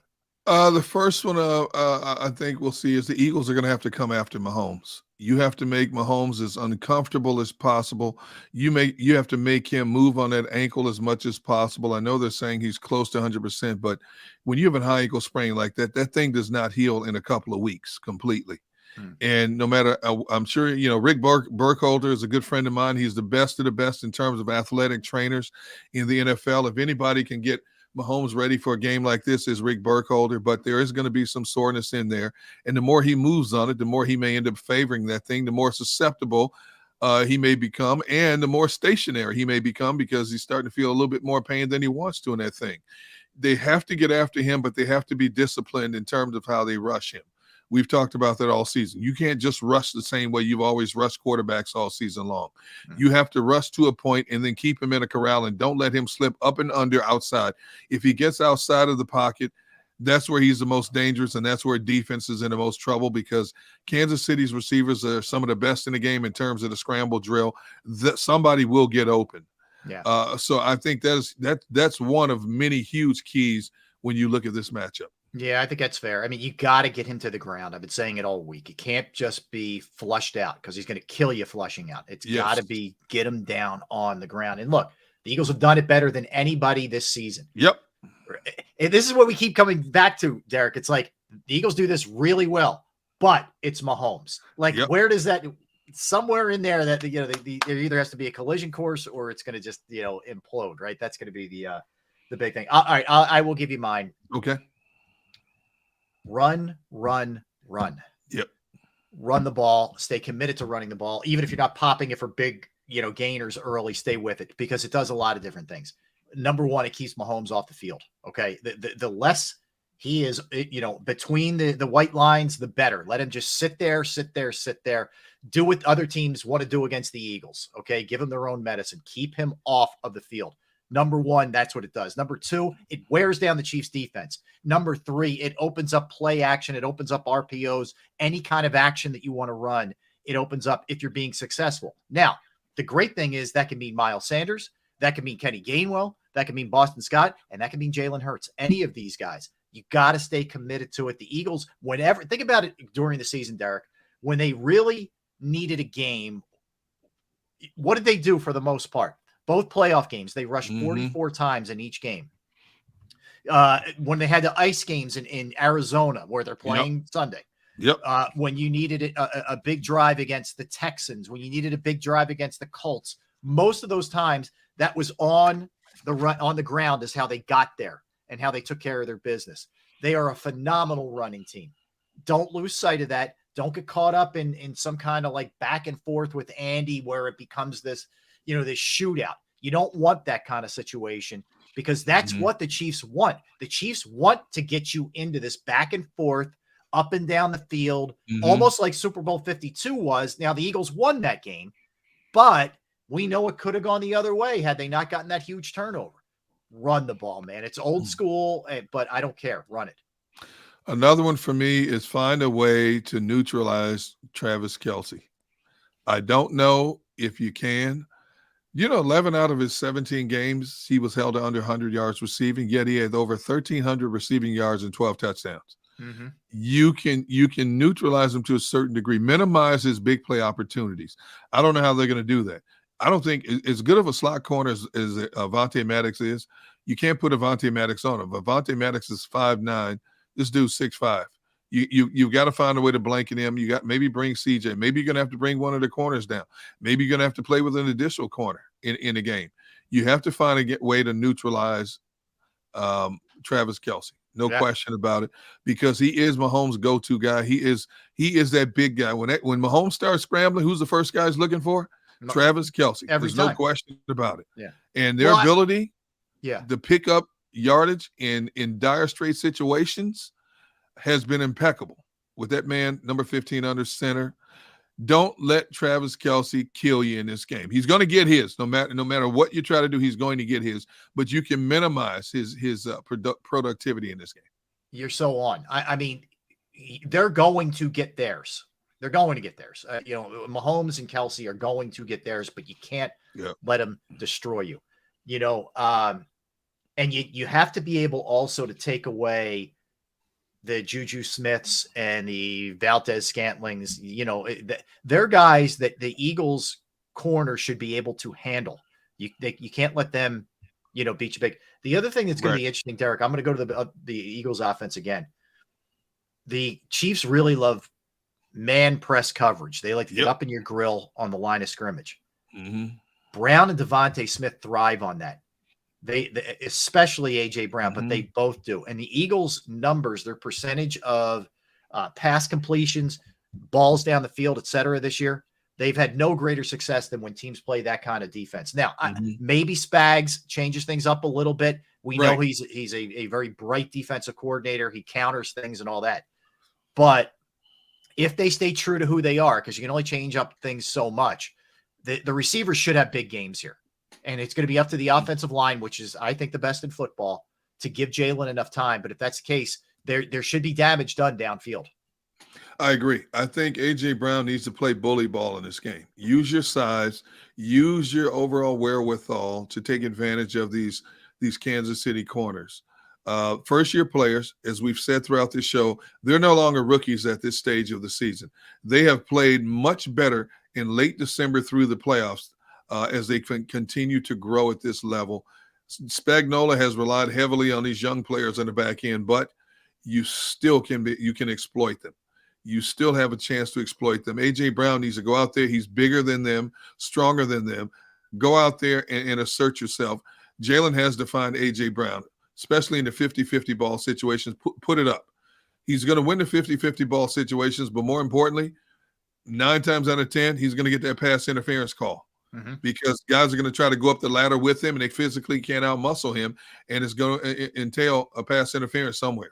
So you've got to get the ball to. I mean, you want Devontae to get his also, but I think it starts with getting AJ Brown the ball and putting fear in the back end of that Kansas City defense. Do you worry at all about nerves with just in-game sort of early in-game jitter, uncharacteristic kind of stuff, whether it's Jalen or whether it's Nick Sirianni who is new to this thing? No, I think adrenaline more so than anything else causes you to do some things out of the norm. I think you once you settle in, it's just football. But I think initially through that first couple of series, It could be an adrenaline rush. You look at how many of these guys have never played on this stage before. As talented as they are, they haven't played on this stage before. And all of a sudden, you're supposed to be the best team in the NFL, and you're going to come out and you're going to search yourself right away. You might take an extra hit somewhere. You might get a little bit more physical than you should. We don't know how close or loose the referees are going to call this game. Are they going to let them play, or are they going to call every ticky-tack foul known to mankind in this particular game, which alters how players play the game? So that's going to be huge as well. We'll know early on how the refs are going to call this game.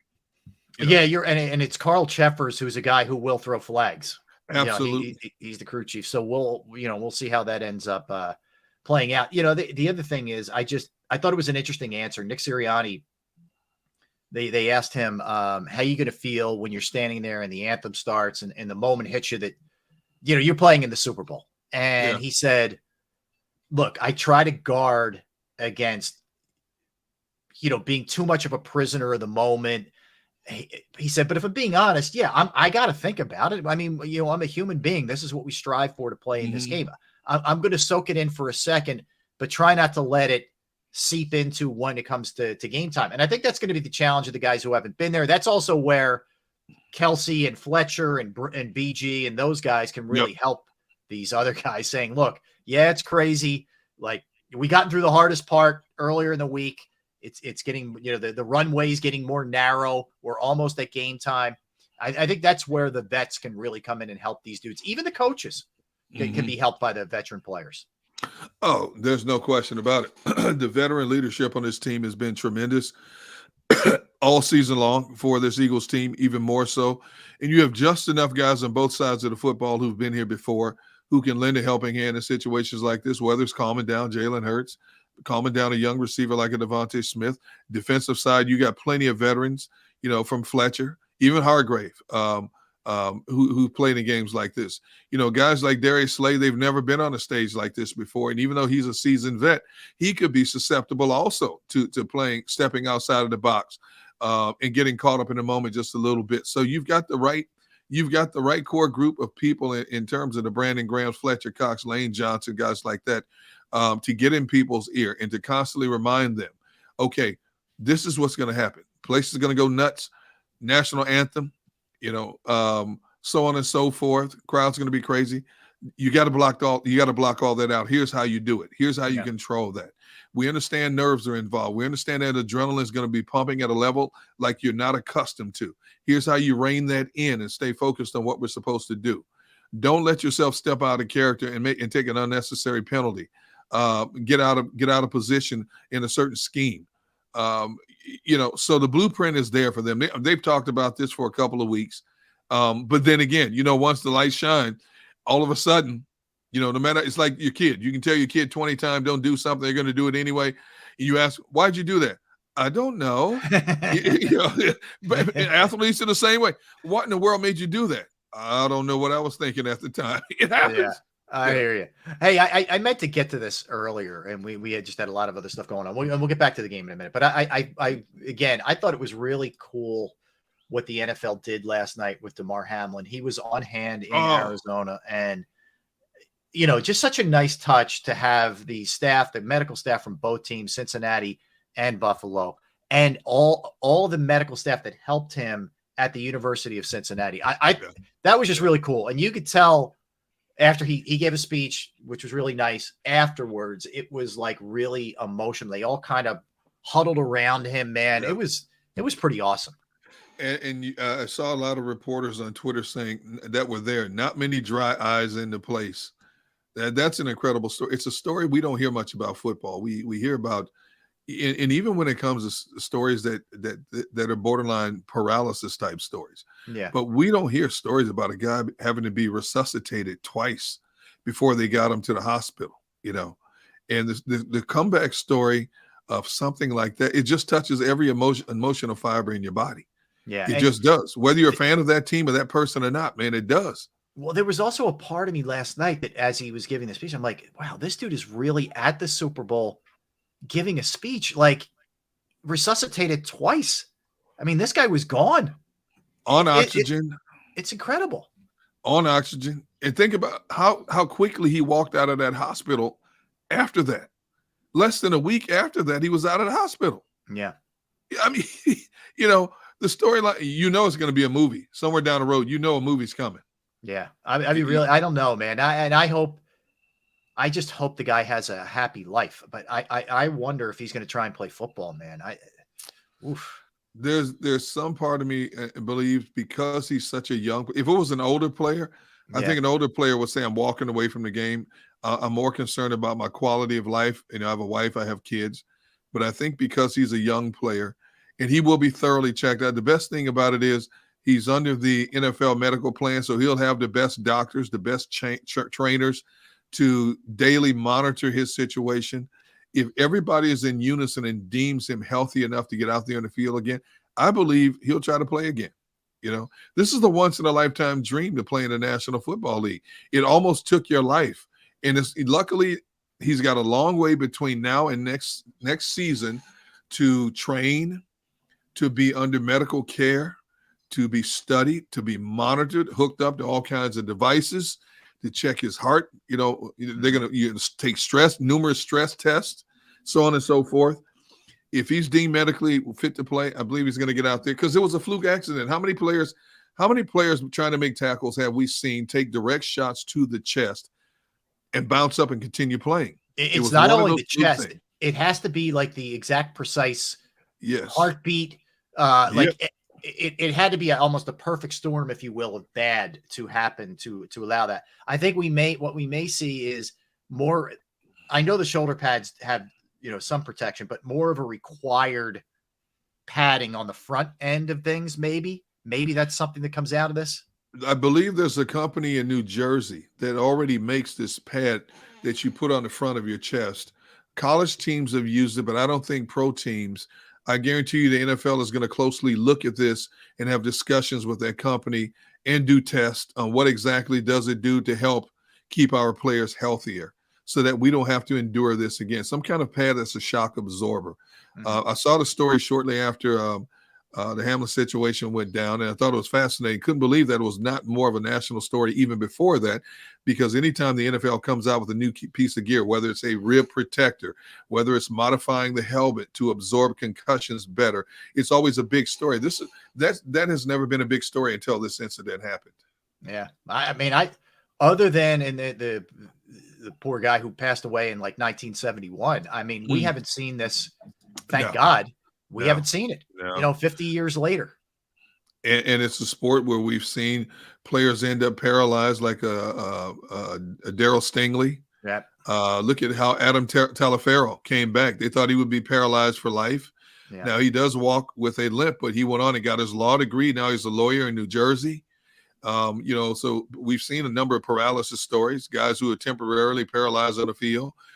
Broken necks, vertebrae dislocated, things of that nature, but not to this degree. Hopefully we never have to see this again. Yeah. Well, keep our fingers crossed, man, because that was a beyond scary sight, man. That's for sure. Okay. So couple things. Let's get it back to the game here and look at what may end up happening in this game. Give me your sense here before we get to the birthdays. Ultimately, do you think the Eagles win this game, Derek? Yep. And I've been consistent with that. Like I said, Mahomes is that equalizer on the other team, but the Eagles have such a deep, complete team. They are healthy, which is unheard of at this stage of a season. Even though there's a lot of inexperience, you think, the Kansas City team, for the most part, they were just there a couple of years ago. So they have a lot more guys who have played in the Super Bowl more so than the Eagles do. But the Eagles are a much more talented team on both sides of the football. If the Eagles play their game, I don't see Kansas City beating them. So I'm going to pick the Eagles to win this game like 30-27. Okay. All right. I think it's equally tight. I think this comes down to the wire. I think it may have to be a stop that's made or like a turnover or something like that, or the Eagles end up scoring. Could be a field goal, could be a touchdown, but I think it's real tight. I think the Eagles win it. I think it's very similar. I think it may be a 2-point win. I think we may be looking at like some weird 30-28 kind of. That's a Barrett's kind of score, but it's a weird score, which I think may end up happening, man. Last second field goal. Something strange. Yeah. Or a deflection that ends the game, a deflection interception that ends against something crazy. Exactly. All right, let's hit some birthdays, and we'll swing it back to final thoughts here. But all right, let's hit a couple here. Chloe Grace Moretz, the actress, is 26. Emma Roberts, the actress, is 32. Elizabeth Banks, who was in the movie Invincible, is 49. Laura Dern, the actress, is 56 years One old. of my favorites, Jurassic Park. She's great in that. She's good in everything she's in. No question about it. Roberta Flack, the singer, she's 84 today. George Stephanopoulos, now formerly worked in the White House under Bill Clinton, now Good Morning America. He's 61 years old. Robert Wagner of Heart to Heart from way back in the day is, what is he? He is 84. Wait, no. Wait. 93. 93. Yep. Today. Jimmy Durante was born on this day in 1893. Vince Gilligan, who was the creator and writer and director of Breaking Bad and Better Call Saul, is 56 today. Mark Spitz, who was one of the, up until, he was considered for 40 years the greatest swimmer that's ever lived, and then Michael Phelps probably surpassed him. His birthday is today. He is seven gold medals at the 72 Olympics in Munich. Insane. Insane. What else you got? You got any other birthdays for us? Oh, you're quitting already? No, go ahead. Tell me what you got. Oh my goodness. Do you have any more? Or are you done? No, go. Yeah. Oh, all right. You got Jim Kramer from Winmore, PA, 68. Yeah. Robert Iger, who's the executive chief officer of the Walt Disney Company. He's 72. Big time guy. Okay. Greg Norman, who's won 89 tournaments, including 2 majors, is 68. Okay. Josh Jackson, the 4th overall pick of the Phoenix Suns in 2017, is 26. Right. John Calipari, who's from Moon Township, right outside of Pittsburgh, 64 today. Okay. C.J. Anderson, he retired early. Man, he's 32. He's now the running back coach at Rice University. Oh, is that what he's doing? All right.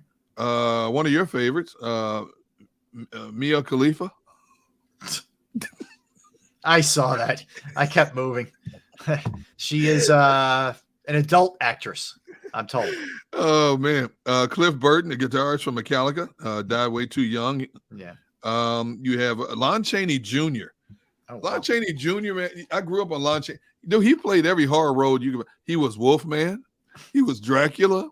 He was Frankenstein's monster. Yeah. He's 67. Okay. Justin Gatlin, a gold medal winner in the Olympics in the 100 meters, is 41. Yeah. Paul Millsap, NBA player, 38. Had a good career. Bobby Portis of the Bucks, 28. Okay. Tonga FIFA, who is used to be Haku in the WWF. Okay. Remember Haku, 64. Yep. Ty Law from Pittsburgh is 49. Uh-huh. Chris Adams, the wrestler, unfortunately passed at the age of 46 in 2001. Yeah. Man, I tell you, I got a laundry list here, Rob. I'm good today. All right, good work. Your guy, Lenny Dykstra, 60 years old today. Boy. Yeah. Let's see. Sterling Shepard of the Giants is 29. Daryl Johnston, the Moose, 57. No kidding. And Travis D'Arnaud, Yep. He's 33. Okay. All right. That's a good list. Got them all. Good work. Got them all Good in work. there. All right. Couple movies here. Billy Madison, Adam Sandler, 1995 came out this day. John Wick, the second one, chapter 2. Oh, yeah. Yeah. Killer. 2017. 50 Shades Darker, 2017 also. Yep. What else? We got any other? I didn't see a whole lot that impressed. Journey 2 came out in 2012. The Lego Batman movie came out in 2017. All right. Final Destination 3, which I can't watch I those did not movies. see that That's one. ridiculous. Yeah. That came out in 2006. And Safe House, it's a good movie, came out in 2012. All right. So you will be what? You'll be heading down. I know you have pre and post game duties for JAKIB Sports. So you'll be heading down to Atlantic City when? How early in the day do you go down on Super Bowl Sunday? Let's see. Xander helped me out here. Let's see. The game's at 6:30. I'm assuming our pregame show starts at about 4:30. So I will be heading to Atlantic City Sunday morning. Okay. To get ready for a pregame show. Hour and a half pregame show. And then, of course, right after the game, we have 2 hours of postgame coverage. And Lane Johnson should be joining us on the postgame show as well. Now, I will say this. when the Eagles wrapped up the NFC Championship game, we're waiting and waiting and waiting for Lane. Lane never showed up on the post-game show, so I'm texting him. I said, dude, where are you? So he texted me like, oh, dude, I was so wrapped up on the field. He was out on the field for like a half hour, 45 minutes after the game. I can't blame him. So if they win the Super Bowl, I'm anticipating Lane joining us. But if he doesn't join us, I won't be surprised because he'll be out there reveling in the glory of his second Super Bowl in 5 years.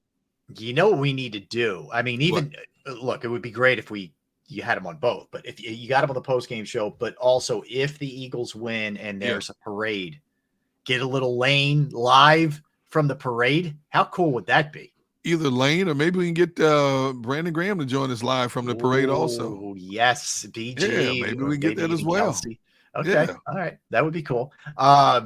Yeah, so I'll be at it tomorrow with Mark Varzetta. Again, you can catch us right around 11 o'clock on JAKIB Sports. We'll be doing our thing. You continuing the road to Glendale. We'll be rocking that out, and then I'll be doing the post game in the fifth quarter for WIP. So I'm looking forward to it. I usually roll out of my house, like 5 minutes left in the second quarter. Okay. I'm just thinking for this one, I may just have to be in place for the start of the game. It might make life a little bit easier. Yeah. I can't. I don't want to miss anything. Yeah, I don't want to miss anything. I listen to it when I'm driving, but I don't want. I think I may take a little bit of a different road on Super Bowl Sunday. Probably. Now remember, you have today and you have tomorrow. Yes. Inundate yourself with a lot of different things to do, so you're not all jacked up all weekend to the point where you're emotionally drained by Sunday. Yes, I am. I promise I will stay busy. You want that enthusiasm to build as it gets closer to the game, not decline as it gets closer to the game. Yeah, I hear you. All right, well, listen, everybody, enjoy the game. Enjoy it. Soak it in the next couple days. And then enjoy the game on Sunday. And we'll be back here tomorrow. Or actually, I'll be back tomorrow, but we'll be back together. Hey, before you go, by the way, Monday. Jim G wants to know where do you say, how many hours, Rob, until the game? Oh, okay. So we are 48 and 3. So we're at 51 hours right now, I think. No, I'm sorry. Yeah, 48 and 3, about 51 hours right now. In a half, 51 and a half hours. There's no way you can't tell me you have a running clock somewhere near you to come up with. I really don't. Here's why I know. I ain't buying it. Fake news. We're 2 days out, which would be, if you just go by kickoff, that's 48 hours. Right. And then you just add backwards to whatever time it is, and then when the kickoff is. Does that make sense? I don't know. Okay. All right. Okay. All right. So everybody enjoy the game. We thank everybody in the chat section, everybody streaming, everybody listening. Thanks, Xander Krause, producing the program. Don't go anywhere. You get the National Football Show with Dan Cilio. We both have the Eagles winning a tight one. Barrett thinks they win a little bit more handily. We will see you guys Monday to recap, hopefully, a victory. Have a great weekend, everybody. For D Gunn, I'm Rob Ellis, for Barrett as well. Thanks for hanging out with us. We'll see you Monday, same time, guys. Go for the beers. Go for the cheers. Go for the hit and the hits. Go for the scene. Go for the screens. Go for the gallery. Go for the win. Go to Ocean. Post-game show with Seth Joyner. I knew that they had a running game. Derek Gunn. He has put in the effort. Devin Caney. Had we not won the Super Bowl, what would we be saying? And Mike Missinelli. Well, you know who Philly is. Post-game, now streaming on the 6ABC family of apps.